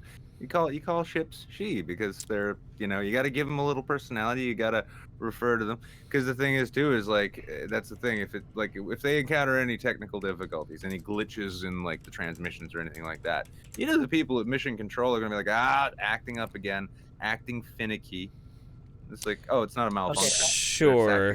I have permission to break the format for just a little bit. Yeah, I go know for that it. the chilling part comes at the end, but I'll show just a little bit. Yeah, I'm working on a new project, and I made a Twitter account called Kebab on Mars. And when I was looking for an icon for that thing, I was like, okay, I'll look for a Mars rover, one of the rovers, and put a kebab on it as if it's like serving kebabs. And I was looking at pictures of them, and I was like, I wanted something with a plate kind of, thing.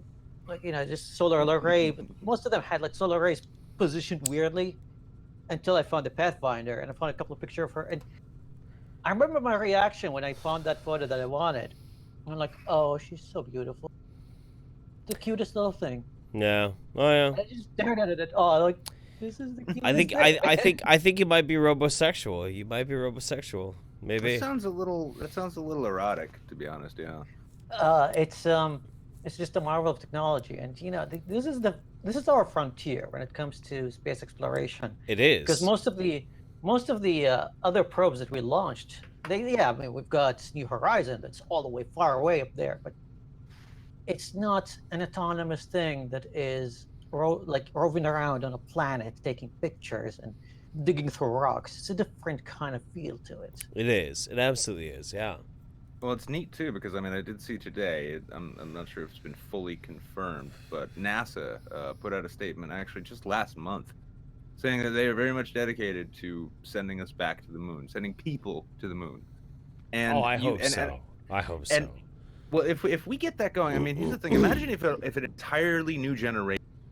I mean, because like the boomers, yeah, they all remember where they were when we touched down and landed on the moon, Right. And now it's like dumb shit conspiracies about it being fake aside, it's just a sort of we take it for granted. But if we all got to actually watch, and they'd be live stream the shit out of it, we get to watch a person once again walking on the moon. It would be the first time for most of us. It wouldn't be grainy Lance Armstrong. It would be like high def fucking 4K shit. And then you've also got, what is it? It's either Nat Geo or Discovery. One of those channels is now running an ongoing series that is supposed to be scientifically literate about a manned mission to Mars, which we are still talking about doing. We really want to do this. I want, if they go back to the moon, I want to see a dude in high definition in an exosuit dab. I think the last time I didn't say that in person. We were on Twitter, and I said, yeah, if I ever was on any kind of foreign body, if it's Mars or the moon or whatever, I'll figure out a way. No matter what it takes, I'll figure out a way to pull out my dick and pee on it. Yeah. Might be a little. Yeah. And this you is can mine stop- now. This is mine. First man to piss on a celestial body. Fuck you. This is mine. I claim this. This is mine. And you could even give the excuse if anybody criticizes, you'd be like, it was fucking cold, okay? Really cold. Yeah, come on. Let's be honest. No. But Plus, I had an these airtight are seal around the base. these are actual real photos, the latest photos from Mars. Like that is Mars. That is Mars. We are on a fucking another planet, guys, and we've been there for a while, but like this is important shit. This is what we should be paying attention to. Not thought audit, not fucking like the latest Cheeto brain motherfucking stupid tweet. Like this is a beautiful example of what we could achieve as a species. This is what we don't should care belong about. there. We don't belong there. None of our shit belongs there. Yeah. But we did it anyway. There ain't no bus stops on Mars. There ain't no hot pockets. There ain't no cell service. Jesus Christ, we're going where this is barbarism. But we're there. I do love just on a social media front, I do love that one of the first reactions I saw when NASA tweeted out that like this is us landing on Mars, the official Doom account was just like good luck. Yeah. No, I'm serious though. I think we should send Logan Paul to the moon just so we can get that. Yo, what's up? This is Logang on the moon. Dab. Buy the moon merch, kids. I want it. Buy the moon merch. I want it. I will buy. You do realize that as soon as we have like space tourism be viable thing to YouTube assholes like the Logans, for example, they'll just jump on it. I will literally buy. ISS. I will literally buy a Logan Paul shirt if he goes to the moon and dabs on the moon. I will fucking buy a Logan Paul shirt. I will. I fucking will. I swear to God, I fucking will. I want to ask this to the both of you, but also to the chat. Is there anybody who would object to shooting these, like, flexing YouTube kids into space in general? I'm all about it. I mean, we don't need to, I'm just saying, as long as we don't need to have to bring them back. Okay, I mean, we all, like, most of all exploration goes, like, away from the sun and towards, like, the outer belts, you know. Uranus, Jupiter, Mars, those kind of planets. I would shoot them the other direction. They'll pass through Venus, maybe Mercury, and then into the sun. Yeah, that'd be all right. I think that we should allow ethno-nationalists to establish their trash island on the floating flotilla of trash in the middle of the Pacific Ocean, and we'll attach retro rockets, and then we'll just launch it into the sun. It'd be totally fine with me. Or we could just assign them a single asteroid in the Kuiper Belt, and be like, "This is your home now. No, you cannot come back. Dab. No, there is not Wi-Fi." Dab. Anyway, but no, this is I love it. I am fucking thrilled about this because good. It's a telling thing that we also live in an age where seeing live pictures or seeing like photographs from the surface of an alien exoplanet is like, oh, that's cool. Yeah, it'd be fun. No, cool. The reason why I get excited every time there's an advancement when it comes to exploring Mars, especially landing on Mars, the whole moon landing thing, even when you look at history, like the whole space race took what, 20 years max, and then we got to the moon and everybody was like, we're done. Yeah, The and then Apollo everybody program was canceled lost after, like, 14 steam. missions. Yeah. Well, we landed on the moon in 1969. The first mission to Mars, the first mission to land on Mars, was in 1971 by the Russians. And we still haven't landed people. That dream has been alive for 47 years. And every now and then we take a little step forward. And we're still at the race. It's not really an urgent race like the space race of the Cold War. You know but why? It still is. You know why we didn't like keep up with it? Why we have not gone to Mars by now? It's because we all got we got filled up. The collective world, not just America, but the whole world, got all mixed up in a bunch of bullshit. A bunch of stupid bullshit. Kenneth Starr and Monica Lewinsky bullshit. A bunch of bullshit that means fucking nothing. And instead, we haven't actually gotten to Mars yet. How long did you say? 47 years? 47 years was the first... 47? What is your problem? What the fuck is wrong with you? Why do you care about all this shit? Stop caring about this shit. Let's go to Mars. Let's go. A fascinating Why do you thing, too. care? And when it comes to the Mars landing too, when we like, if you think back to like Fuck! the tech that was used to get us to the moon, right?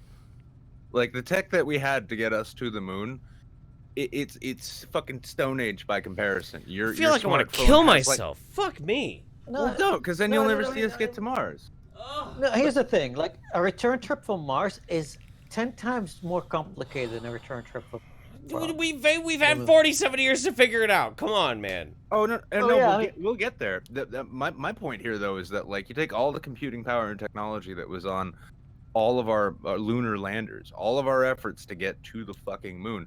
Your smartphone has like 100 times the computing power that they had to work with. More than than that. Way more. Computing Easily, power yeah. is one thing. It's Fuck. about rocketry and rocketry like technology. And the thing is, I think NASA got and most like space agencies got too lazy about developing it. Shuttle program got shut down, and we got so busy commercializing the space industry into launching satellites for corporations.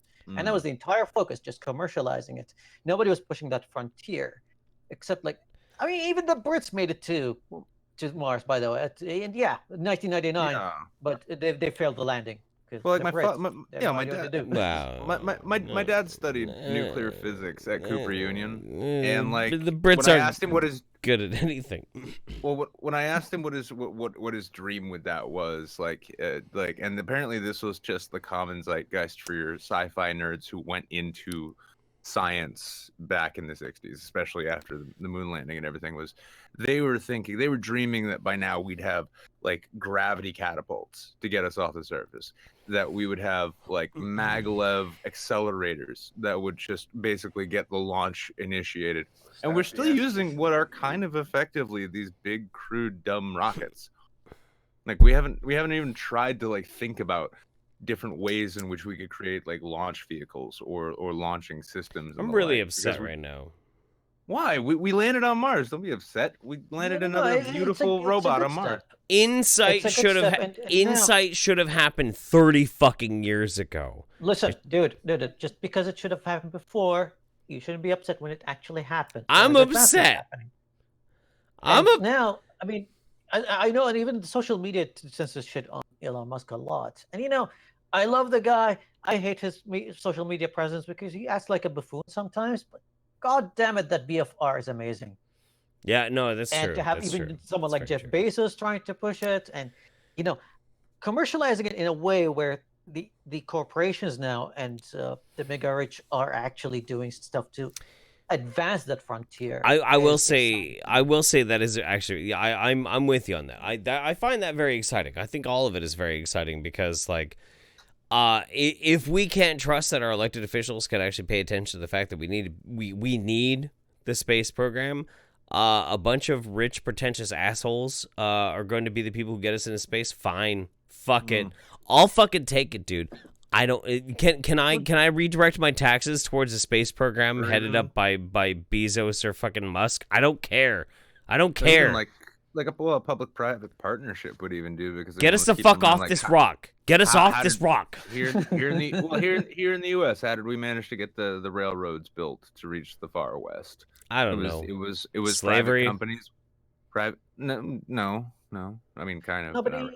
I don't think we could build a railroad of some sort. Like, there's not going to be a substation that's going to make travel to one colony easier on the moon or either on Mars until that colony is built. And to see Musk going like, I'm going to build a Mars colony by 2020, ready to be habitated by humans. With blackjack and hookers. He said by 2030, sorry, not 2020. Right. But yeah, he's pushing the boundaries, and yeah, he's dreaming big. He's promising too big, and a lot of skeptics are going like, maybe you're biting more than you can chew. At least he's trying. Just wait until but I think one of the things, and I really wouldn't be surprised if it happened, because we haven't done enough study to verify where they are. But when we begin finding like genuinely what we consider precious materials up in the cosmos, like be it the moon or Mars, when we start finding things that we can actually use not only to build ourselves there, but also that we can just use in general and we don't have much of here on Earth. Right. That will drive that. I mean, it's the classical liberal in me is speaking, but like when a market demand comes up because the governments aren't willing, when a market demand emerges and something phenomenal is discovered and there's like a new gold rush, that's what'll bring us. No. All right. Hang on. Okay, so we gotta stop all this talk real quick. Let me catch up real fast. Addy Monster says, I promise not to take advantage like that again. I genuinely know it will make your night, though. Also, Habeeb, no worries. You make it easy to love you, man. Look, Habeeb, if you want to love our robotoid overlords, I, for one, support this decision. Love is love. Just remember to wear anti-static protection and wipe up when you're done. Don't want rust setting in after all. All that friction can be a problem. Addy Monster says, Jeff. Go ahead. I'm just gonna add to that. I keep asking my girlfriend if I can cyborgify her. I want a cyborg girlfriend. I mean, can you blame me? No. I feel you. Addy Monster says, Jeff can fuel a round trip to and from Mars on pure spurgatory contempt for humanity alone. You know what? Let me tell you something right now. You ain't wrong. And then Larry Kubiak says, I think it's time to drink the nectar of the gods and astral project to Mars, Jeff. Nick and Habeeb should join the journey if they so wish. Well, okay, so that means I have to take a shot of this god-awful lavender vodka. If you guys have any potent, nasty toxins, now's the time to take it. It's 8 a.m. You're gonna make me drink at 8 a.m. Yeah. You're hanging out with me. Did you expect I was gonna let you get off easy? What do you got? There you go. What do you got? Off the bottle. What is it? Some Smirnoff? Vodka. Oh, Smirnoff. All right. Yeah, no, it's vodka. Fuck it. All right, let's go. I don't have a shot glass, though. Cheers. Yeah. No, cheers to you.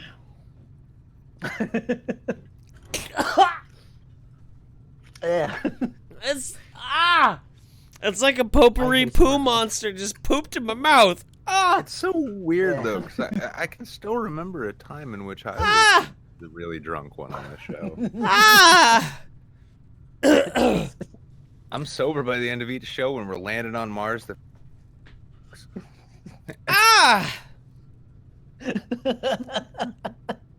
Oh, it fucking tastes like a. It tastes.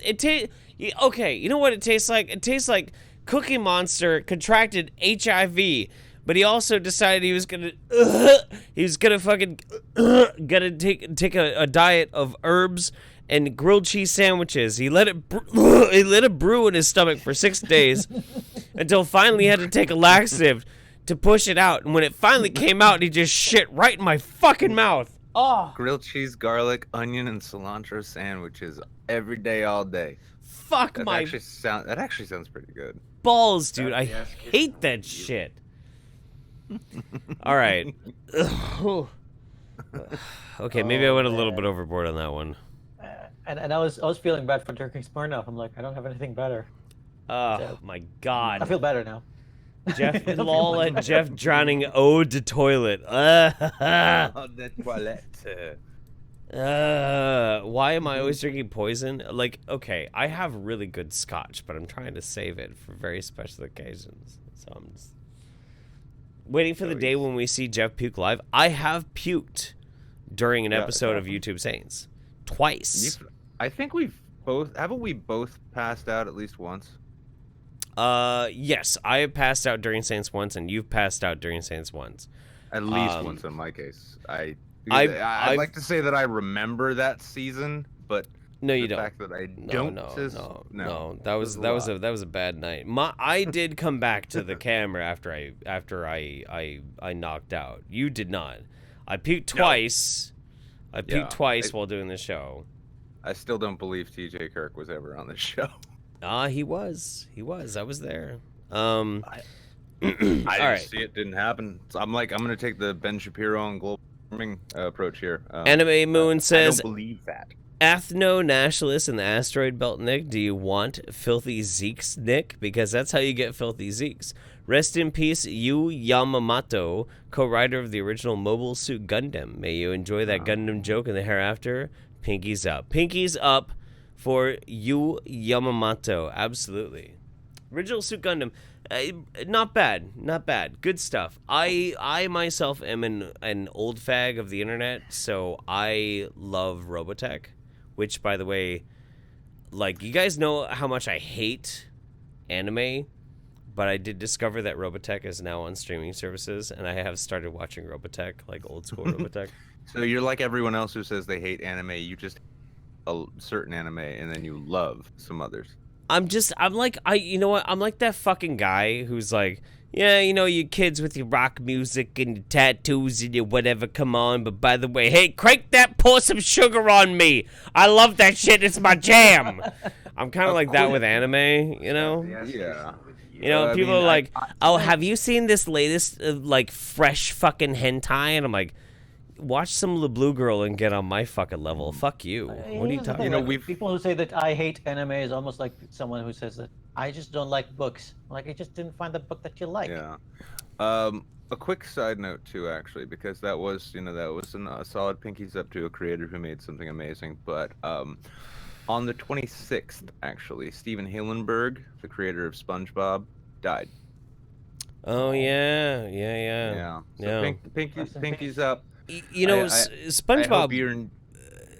SpongeBob was really not my jam at all. Really was not. SpongeBob was not my fucking jam. But at the same time, I got mad respect for it. I do. Yeah, well, I you know, I never really cared for it, but then again, like, you know, it's like everything else that I seem to like these days. Half the shit I watch, if it's not something from my past, it's something Quinn showed me. It's like Adventure Time with me. Like, I couldn't stand the notion of the show just looking at the animation, and then like Quinn got me to sit and watch an episode, and now I'm like a fucking devotee even though it's over. But the man, I mean, like, you know, love it or hate it, like, SpongeBob's bigger than fucking Sesame Street at this point. Yeah. Addy Monster says, play the binocular soccer video. It's in your DMs on Discord. You need it in your life right now. Trust me. We're gonna check it out real quick after this next article. Calligator says, bad, no. Realized a gold rush in the space race for asteroid mining will actually result in a huge crash economically. We are not equipped to handle these sorts of things in our current state. Futurism is my bag, man. Trust me. Okay, hand. No, I feel you. Well, when asteroid mining becomes a thing, I think we're going to start building other colonies. So to think that our economy is going to be limited to our current states and countries that are like a little bit over 200 is a little bit short-sighted. You're going to be talking about like 500 countries spread around like 5 different planets. Yeah. So we're going to need more resources at that point. Planet also, Starbucks. Yeah. Also, let's also keep in mind that we always seem to find the money we need to bomb people and to lock people up for doing drugs and all this other dumb shit. Like, you know, we can basically give corporate welfare hand jobs to oil companies on the daily. Let's spend that money. I don't want to hear this shit that we can't afford it. I want to see that money. I want to see that money spent instead on a manned mission to Mars to make a porno video. That's what I want to see. And now, ladies and gentlemen, I want to burn one down on the dark side of the moon. It's time. Dark side of the moon. It's time for something completely different. Nick, take it away. Take it away. So you know, I mean, granted, maybe I was overstepping my bounds there. Maybe there are some things we need to focus on a little bit more before I mention to Mars. There are really important shit. This is important shit going on here. Namely, subscribing to PewDiePie. Somebody hacked printers worldwide, urging people to subscribe to PewDiePie. The fight over who gets the most subscribed channel on YouTube spilled into the real world months ago when PewDiePie fans started campaigning to raise awareness of the Swedish star. The grassroots efforts has, for the most part, been in good fun, but recently people on social media have reported being hacked by someone who is urging them to subscribe to PewDiePie. Kellberg has maintained his status as the top channel on YouTube for years now, but he's threatened by a T-Series, blah, blah, blah, 72 million. His recent uploads, and I will say this as a side note too, I am actually loving this little YouTube space race going on because I've never seen Felix so fucking alive and animated. Just he gets such a kick out of this. I love it. Yeah, one YouTuber, yeah, this was Mr. Beast, launched a citywide advertising campaign where they bought every single billboard, radio spot, and local TV spot available in support of PewDiePie's channel. Mr. Beast, by the way, if I know you're a big fan, don't forget Streamlabs. You know, just hit me up, bro. 'Cause I need money. But yeah, over the last couple days, Twitter users have been posting screenshots of unsolicited printouts from internet-connected printers that say PewDiePie needs their help. Quote, PewDiePie, the currently most subscribed channel on YouTube, is at stake of losing his position as the #1 by an Indian company called T-Series that simply uploads videos of Bollywood trailers and campaigns, which, to be honest, Bollywood is hard to fucking compete with no matter what you're doing. That shit is when it comes to sheer numbers, like they're insane. Oh, not just numbers, but also like it's like, you know, like everything from Bollywood especially, and I love Indian action films too. But you show me clips of any of that shit, and I find it genuinely difficult to tear my eyes away. Yeah. Yeah, but yeah, this was let's see, and we got actually there's a picture down below here of the printout. So these are network printers that were hacked. For, you know, you got to do your part. It says PewDiePie is in trouble and needs your help to defeat T-Series. PewDiePie currently the most subscribed channel on blah blah blah T-Series. What to do? Unsubscribe from T-Series. Subscribe to PewDiePie. Share awareness to this issue. #save PewDiePie. Tell everyone you know seriously. Step 5, brofist. And you know what? I think actually, Jeff, does this count as us doing our part? Sure. What the fuck, Markiplier? Sure. I mean, YouTube the thing is, like, numbers. okay, it's all fun and games, but don't do illegal shit. Like, this is illegal to hack things. Just don't. I know it's funny, and I appreciate it. It's shenanigans. It's just shenanigans. Yeah, no, it's not. Yeah, it's nobody was hurt. Like, nobody was hurt. Nobody was like had like information sent out. I find it kind of, honestly, like, I think this is a pretty creative, this is subversive. Like, I can't be, I'm still grinning because I can't be angry at this. I'm like, if I met the kid who did it, I'd be like, just don't do it again. All I'll say is, though, like, for myself, though, if I got a random computer printout that said subscribe to PewDiePie, I would not. I wouldn't. I'd be like, fuck you, asshole. No, I'm not going to. This one, but it is clever. This is from Jessica Jellyfish at Jess Jellyfish H on Twitter. My work printer was hacked today. The message printed out on our checks. A hacker on Twitter has claimed responsibility for the printout, stating that the stunt is apparently their way of raising awareness of printer security. On their checks? Yeah. Well, yeah, a lot of businesses. Yeah, because I think he just replaced a random string with this, and he doesn't know where the string goes. Here's your that goes into a printer. Here's your payroll check. By the way, memo, sub to PewDiePie. Subscribe to PewDiePie. Okay. Now the one claiming responsibility goes by Hacker Giraffe. The tweet said, "Spread the word with your friends about printers and printer security. This is actually a scary matter. We'll tweet everything about this entire #PewDiePie hack later to explain to everyone exactly what went down. Also, at PewDiePie, please notice me." According to the Hacker Giraffe's tweet, they took advantage of an open network port available on hundreds of thousands of printers worldwide. This is a known vulnerability that allows printers to receive data.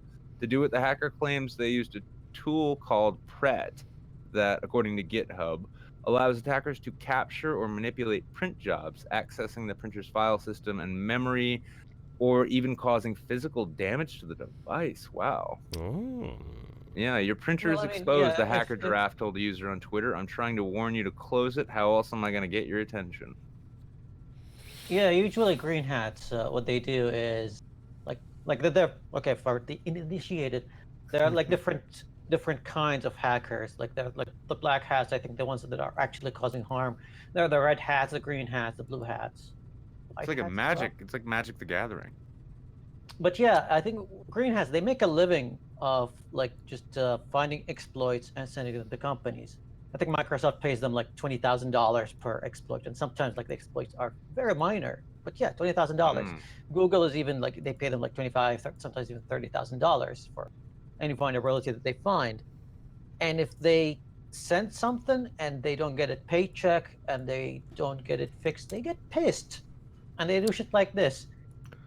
So I see that. I'm guessing that maybe that's the scenario that happened here. Well, it's an interesting update at the bottom of this article. It says, this is an update as of today. The hacker giraffe told The Verge that he got the idea for hacking, for the hack while browsing Shodan.io, a repository for internet-connected device. Here, they claim that they found 800,000 available printers and decided to attack 50,000 of them. In a quote, he said, "People underestimate how easy a malicious hacker could have used a vulnerability like this to cause major havoc. Hackers could have stolen files, installed malware, caused physical damage to the printers, and even used the printer as a foothold to the inner network. The most horrifying part is I never considered hacking printers before. The whole learning, downloading, and scripting process took no more than 30 minutes."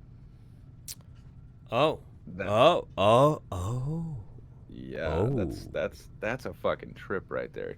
I mean, like, I don't have the skills to do this kind of shit, but you know, it makes it very much sound like this wasn't really particularly complicated. It took me 30 minutes to figure out how to hack 800,000 printers worldwide, and I went after 50,000 of them. By the way, subscribe to PewDiePie.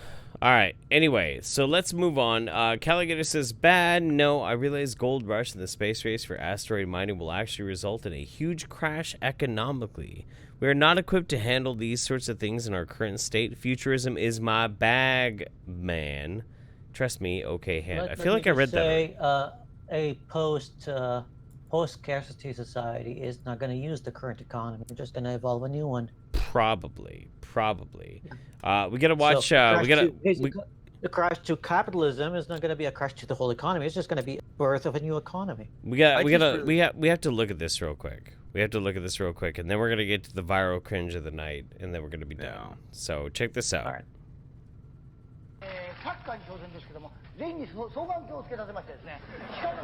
It's Takeshi Kitano.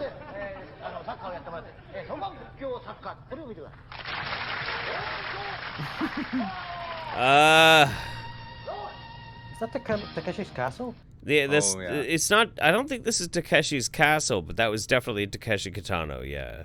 Okay. Yeah.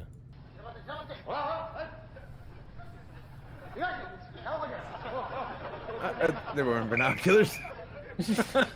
Binocular soccer. Oh my god. Oh, what? Oh no. Oh no. Hang on. This is a great idea, by the way. I fucking love Takeshi.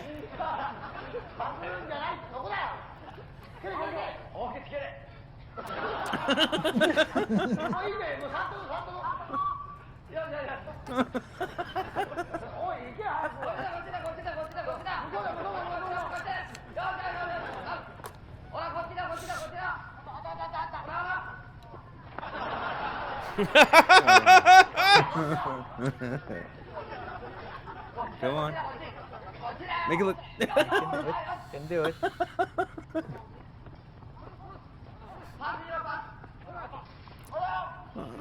I figured it out. Look at your feet. Keep looking at your feet.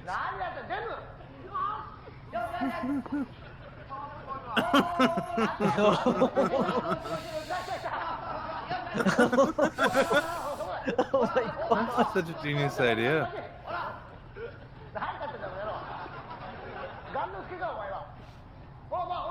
I think the only thing that would make us better is if we had Benny Hill playing.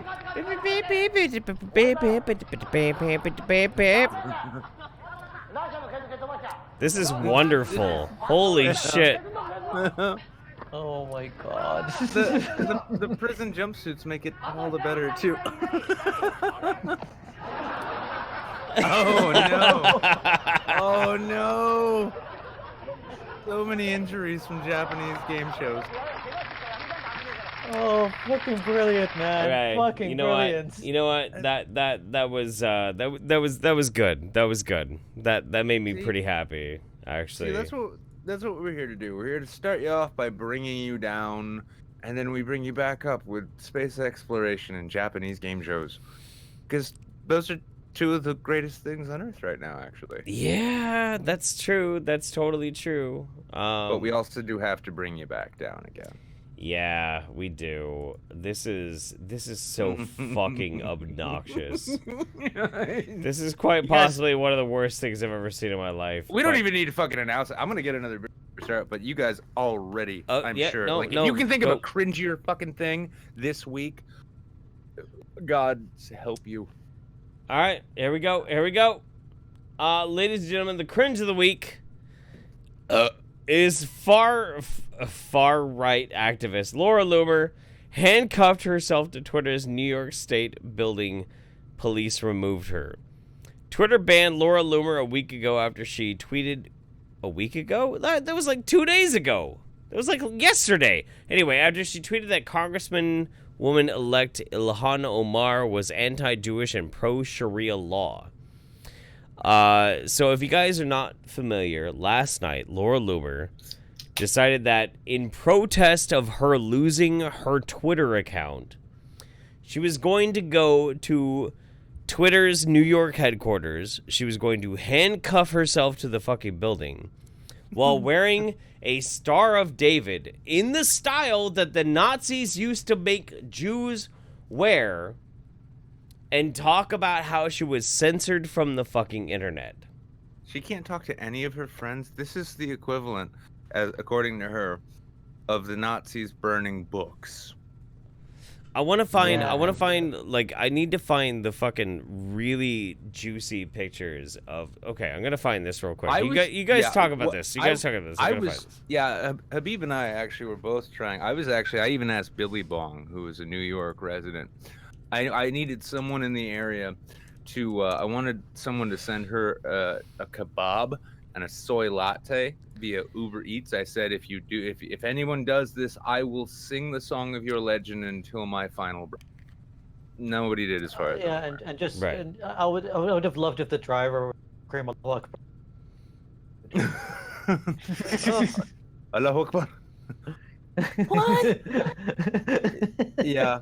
I had so much, and the saddest thing too is, like, both on Twitter, like, most people took what I feel is the right attitude to this protest, which is saying, wow, I'm so glad that we have these new bold independent media types going after these silly snowflakes with their stupid complaints and their dumb shit protests. I actually did manage, I don't know if it's up yet, but I managed to get leboofing up on Urban Dictionary to describe a protest so stupid no one cares what it's about, but it becomes an instant meme, and now I need to go back and add loomering as a synonym. But yeah, if you watched the live stream too, it was funny as fuck, 'cause most of the people there, like, rightly said, what is this shit? Well, Marilyn Manson has really let himself go. Oh no. Only to end up, but then there were a bunch of what I guess we could start maybe calling them Trump thoughts. These are like these Faith Goldie clones who they're like, Trump is a genius and this is a brilliant way to really fight against censorship. Like, is it? And is the it? 'Cause, globalists. like, I mean, maybe I'm out of sorts here, but I mean, I came from an older time when, like, conservatives were the ones saying that they wanted government to stay out of the affairs of private companies. Now, I'm not a big fan of Twitter, and if you're gonna try saying, like, wow, Twitter is a poorly run, fucked up company that's got a lot of bias and bullshit to it, I'm not gonna disagree with that shit. But if we're gonna actually try and say in this day and age that things like you know, a woman whose greatest adversary is basic automotive maintenance getting her Twitter banned for being intentionally provocative is a genuine strike against free speech that we all need to somehow fucking care about. Right. I'm sorry, you've lost the fucking argument. You lost the fucking argument. We've got a guy here who's a fucking a Saudi national, who is an open atheist with his own name and face. That is a bold strike against authoritarianism. Handcuffing yourself to Twitter's HQ, like pretending you're Martin Luther, the Laura Loomer boomer, is not going to help. You're just laboofing the fuck out of whatever like cause you were apparently unintentionally lampooning. And by the way, she was asking pretty much and hoping that she would get arrested. Like if you watch the stream, if you notice, like at first people were walking in and out, and then when they called the police the first time, the police tried to remove her. She was like, no. And they asked Twitter if they were gonna press charges, and they said, no, we're not gonna press charges. Just let her do her thing. She can say there's don't lock the door. Yep. Don't lock the door. Twitter played it right. Go in and out freely. Twitter played it So right. what she did is she put her arm, like she was handcuffed, like through one handle of the door. She put her arm through the other like handle, and started blocking people. And when the police was like, no, you can't do that, and they're like, well, they blocked me. I can block them too. No, you can't. Like what the fuck, man? Yeah. It's the fucking height of banality. This is what the honestly this is what the red scene has led us to. Okay, here's the thing. Laura Loomer, with this publicity stunt, don't get me wrong, she was successful. She made it onto trending on Twitter. Everybody was paying attention to what she actually had to do. But Twitter was actually very smart.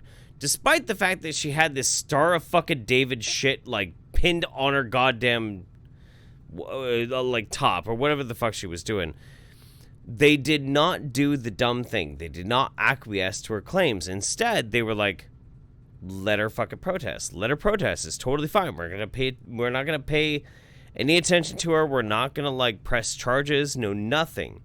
The thing is, they're smart. Twitter is very smart. Because if they said, okay, fine, you came here, we're going to give you your Twitter account back, every motherfucker on the planet that got banned off Twitter would be chaining themselves to Twitter HQ, because then they know that's how they make Twitter cuck. But Twitter didn't do it. Instead, they were like, let her get tired. Let her get tired. Let her get tuckered out.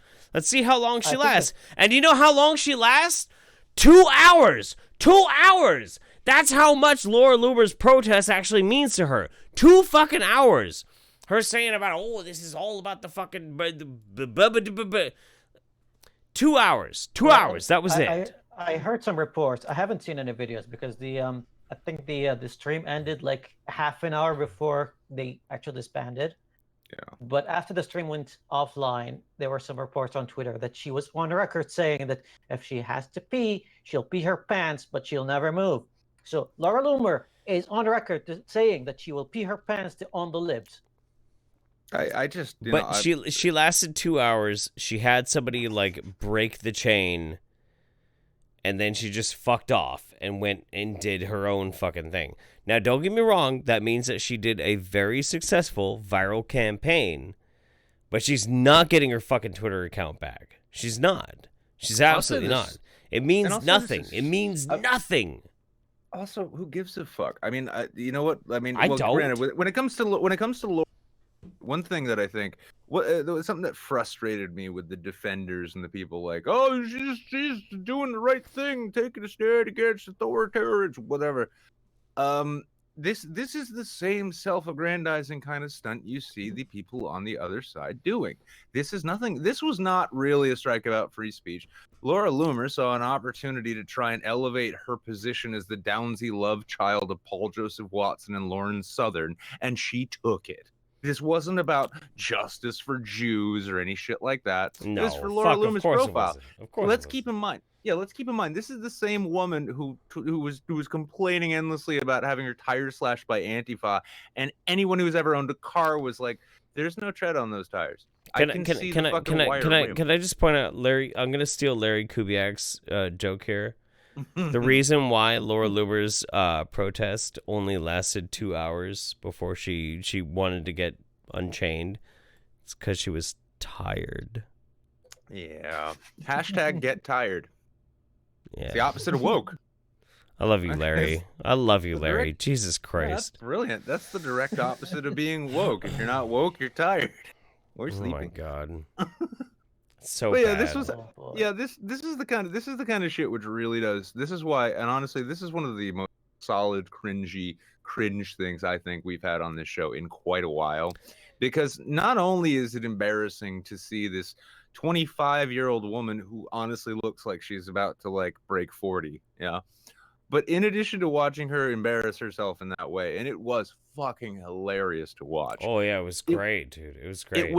It was sad and rather miserable to see what the kind of like support structure is, because just in the same way you can have your president buddying up to bloodthirsty murderous dictators and saying they're really good people. No. And to trigger the libs, to see people actually defending this shit was pathetic. Oh my god. Okay, so during the live stream when she was chained up there, I was watching the live stream on you know, what was it, Periscope or whatever the fuck the thing was. Yeah, it was Periscope.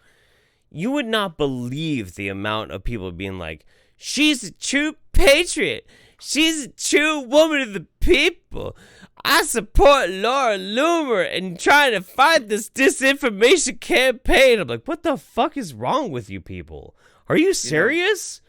This woman is a propagandist. What are you doing? It would have gone longer, except George Soros like privately funded a small team of Navy SEALs to go and take her out. That's why the live stream ended. Yeah, the Soros troops arrived, and it's the thing. It's the very fact that people who have spent years now genuinely thinking that they've established some sharp and biting perspective that needs to be shared could be this easily fucking cowed. To think that people to think that the Laura Loomers, anyone from Rebel Media at all, to think that these people give a flying fuck about anything they say beyond their own profile, especially after someone like Blair White comes out and without naming them says that a lot of these political stars are like, oh yeah, play it up, it's great for the views and clicks. You don't get to bitch about clickbait anymore, dude. That's that shit. That is one of the most poignant fucking statements, though. Like, and that is real. That is absolutely fucking real. And that's one of the things that makes me feel very sad for my conservative friends. Like, I love my conservative friends. You don't think like I do, and that's fine. It's totally cool. But fuck me dead are all the people that are constantly like the heroes of the conservative side. These people are propagandists. They're fucking jackasses. Laura fucking Loomer, Steven fucking Crowder, Gavin fucking McInnes. These people are fuckheads. They don't care about you. They don't believe in your fucking values. They don't fucking believe anything about what you actually stand for. I, as this weird liberal, tattooed up fucking former drug addict fuckhead, I have more respect for your conservative values than these fuckheads do. Fuck them. Fuck them. They say things. They say things that make you seem like you're being represented, but they don't represent you. They don't represent you. They're all fucking like jacking off, trying to get as far as they can up this political ladder, trying to climb up this artificial construct of how things are supposed to be politically.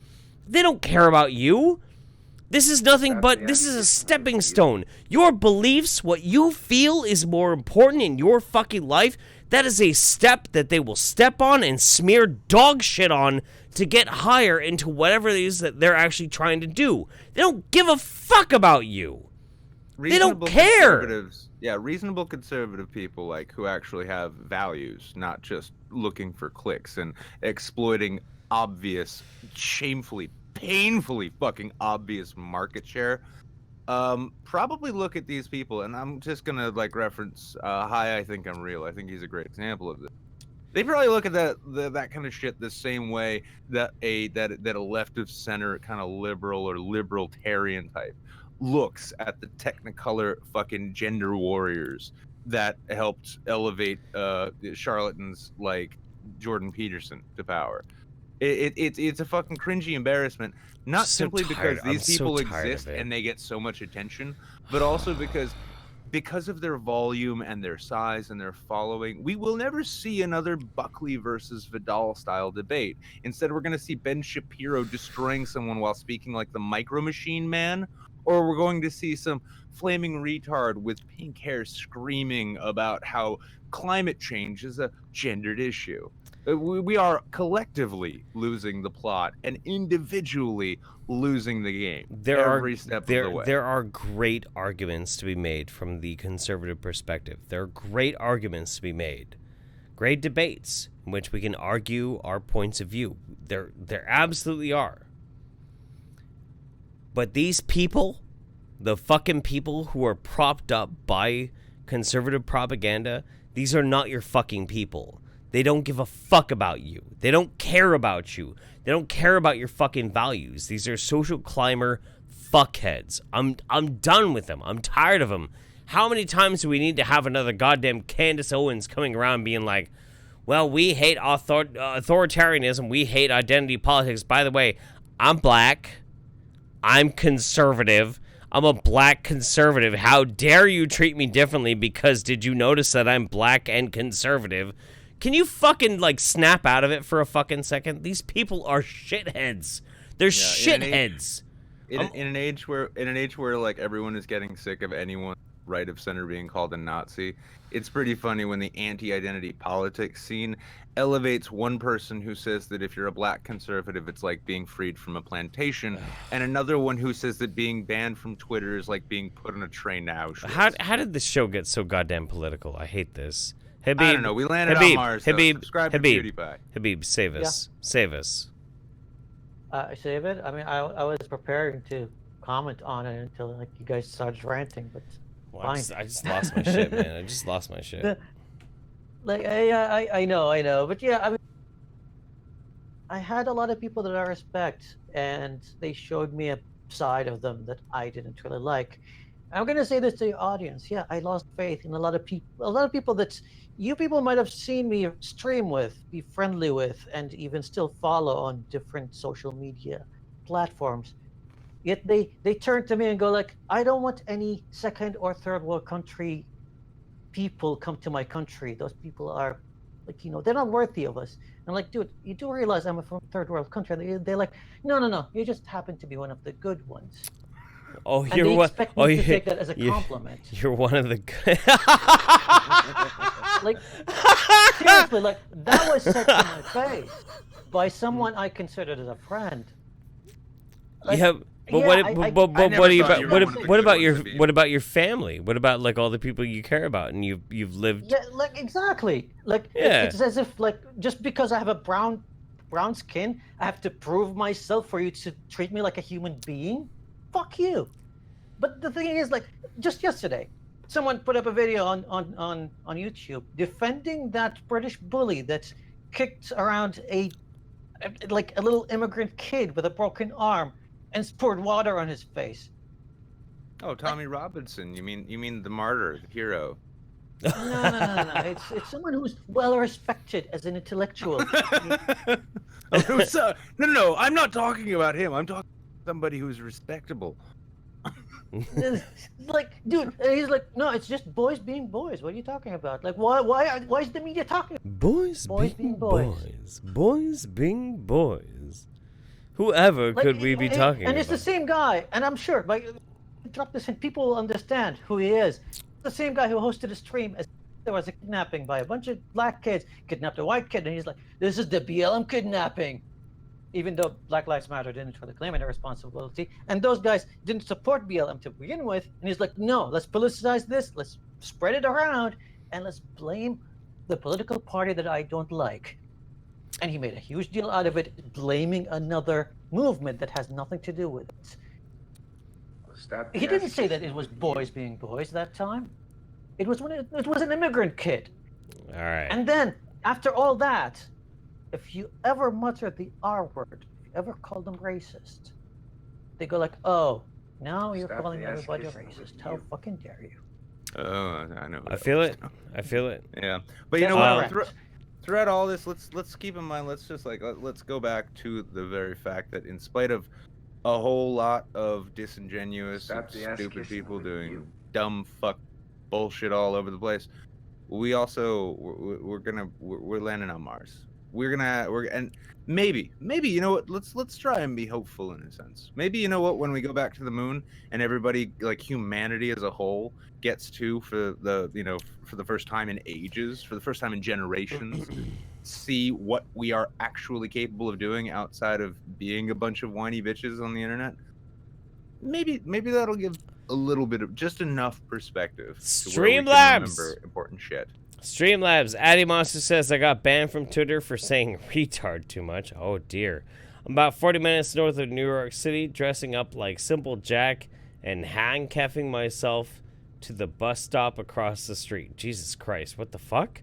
Okay. Anime Moon says, did you guys hear about the Washington Post article claiming Trump supporters have small dicks? Let's see if we can get all the MAGA types to try and debunk it with hashtag MAGA nudes, shall we? Yeah, dude. No, I'm into it. I'm into it. By all means. Take Alaska lead the charge. By all means. Hardcore MAGA types. Let's see some dicks. Let's get to the race realist. I mean, they're race realists. They do understand that black people have bigger dicks. Most black people are not Trump supporters. Therefore, no, let's stick with the race realist rhetoric. I mean, just take their argument against them. There you go. James Wiggly says, if you want to try getting JF like ponder the size and nature and girth of a black cock, you have at it, Habeeb. Jables Wiggly says, don't be woke, be well slept. Indeed. Giovanna Leviana says, you impressed me again, Nick, by talking about William F. Buckley versus Gore Vidal. Too true. She also says, and no, they don't care, Jeff. It's pure opportunism, rhetoric, not reality. Indeed, I agree. Jables Wiggly says, the Saints crowd is the only crowd I can trust, and I agree with you. Larry Kubiak comes in with 50, says, oh, I almost forgot the song of the day.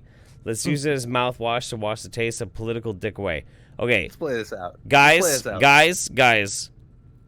This is what we're going to use as our mouthwash. This is what we are going to enjoy on our way out the door. So let's enjoy this. If life's getting you down, just listen to Larry. By the way, thank you, Larry, because my God, why did this get so fucking heavy? Fuck me. Well, I don't know.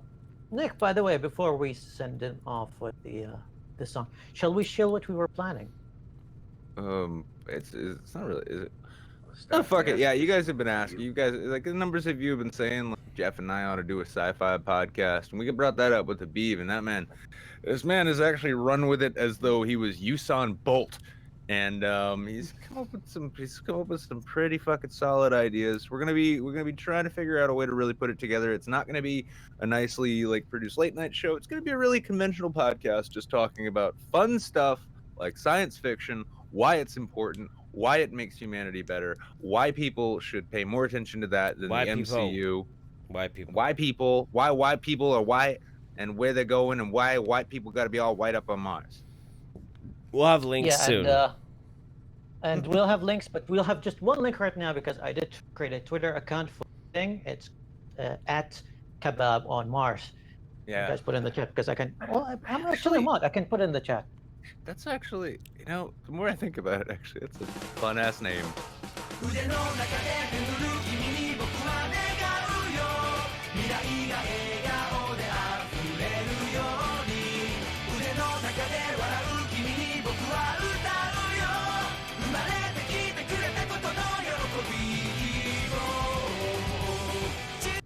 I'd just say, Larry, by the way, thank you. You're saving my fucking life right now.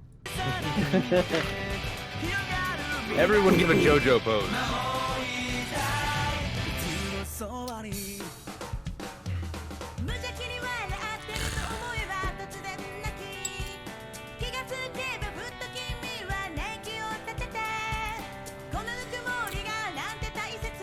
It looks so weird normal.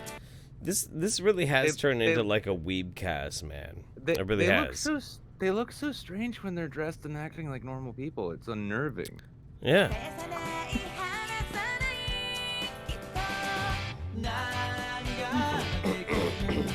The numbers went up too. You'll notice.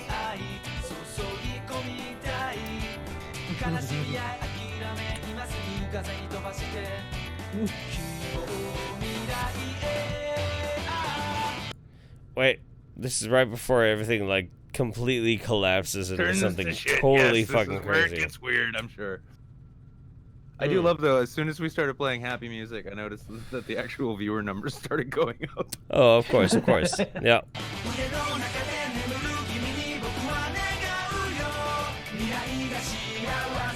Forget.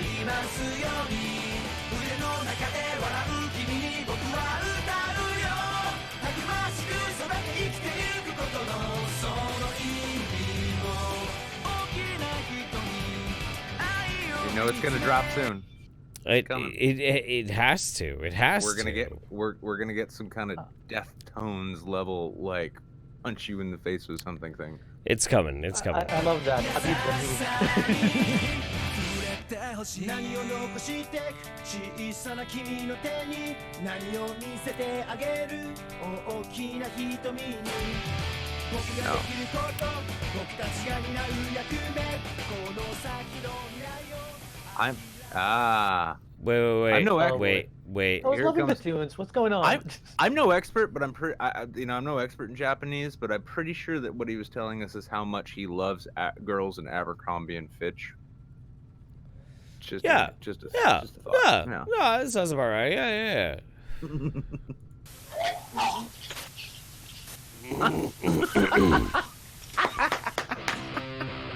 Oh boy.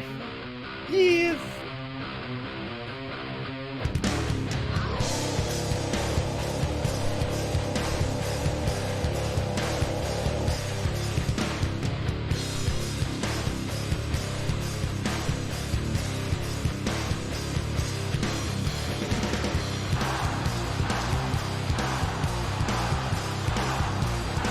Okay, this is much more my aesthetic.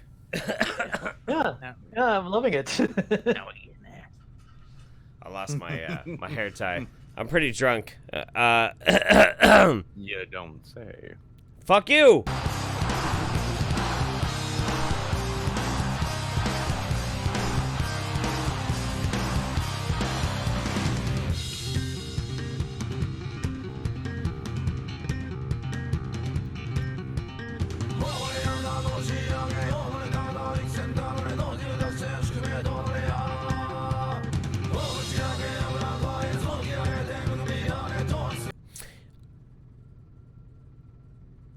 No, I got nothing.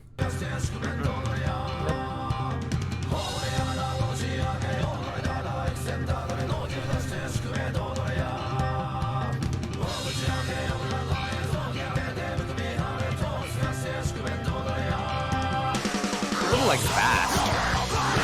Okay, never mind.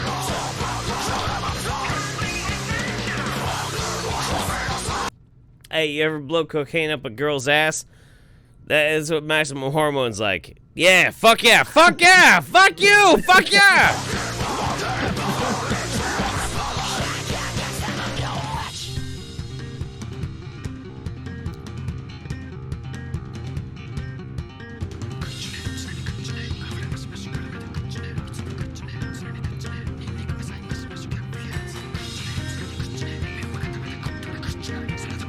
Okay, wait. Public service announcement. I do not advocate blowing cocaine up any female's ass. That's probably a bad idea. Don't do that. Whatever you do, don't do that. Please, by all means. This is from me to you.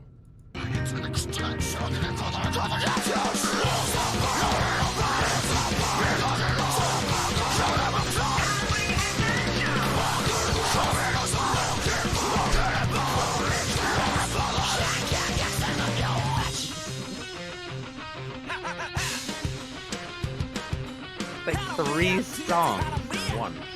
We did the what? No, I was just saying, it's like I love one of the things I'm really growing to love about these guys is like every track is 2 to maybe 3 songs in one track. Oh every yeah. time. Oh my god, dude. They're absolutely out of control. I love Maximum Hormone. Like I'm a and- fan at this point. I'm a fan. And I did, and I am too. And I said in the chat there, if you guys decide you want to go and like buy like download their album, buy their album, right? screenshot your purchase, right? Blank out what you need to, and then tweet it at them saying either the YouTube Saints or Larry Kubiak sent you. Yeah. Oh yeah. Yeah.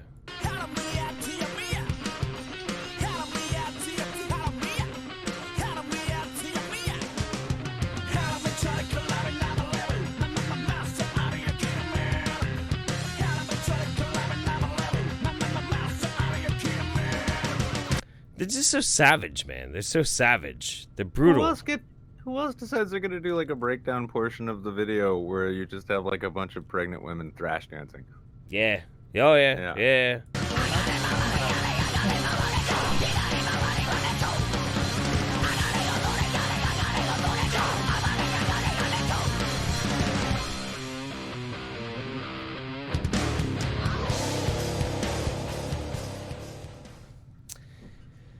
Oh, that was beautiful.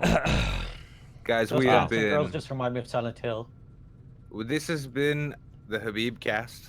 Our good friend and guest, my longtime friend. Glad we had you on. Habeeb has been our guest. We have been your Saints. That was your Japanese weak Jables metal. Wiggly says, the Saints crowd is the only crowd I can trust. Brainwash says, yo, Habeeb, bless your heart, man. The YouTube Saints, here's one straight out of the third world. A peace rocket ship not to land on Mars, but to get a bit closer. Just like that one from Toe Jam and Earl. Ooh. Oh. Ooh. Topical. That's not bad. Yes, Beautiful. but no, as Nick was Loving saying, it. carry us out, Nick. Bye. No. What the fuck? What the fuck? great. No, it wasn't. Concise. That was awful. Point. Oh my god. We've been your YouTube Saints, guys. We bring you to the highs and the lows of the news Friday, and then we get back together every Wednesday so we can just have a good time and hang out. Don't forget to go subscribe or follow us on Twitch. Make sure to catch us on the Wednesday show. You'll jump into the waiting room in the Discord. You'll have your chance to come and actually hang out and do a little bit of verbal shit posting with us, as we are known to do. But in the meantime, you've got a weekend ahead of you, and then yes, Monday comes again. But then we'll be back for you as always next week with more fun and shenanigans, and maybe another Arab. Who knows? I only know one, but I could probably find another one. We'll be recruiting very aggressively. Addy Monster says, when I find myself in times of trouble, Maximum the hormone comes to me, speaking words of wisdom. Good night, everybody. Good night, good night, good night. Fuck you. And good morning from me. Oh.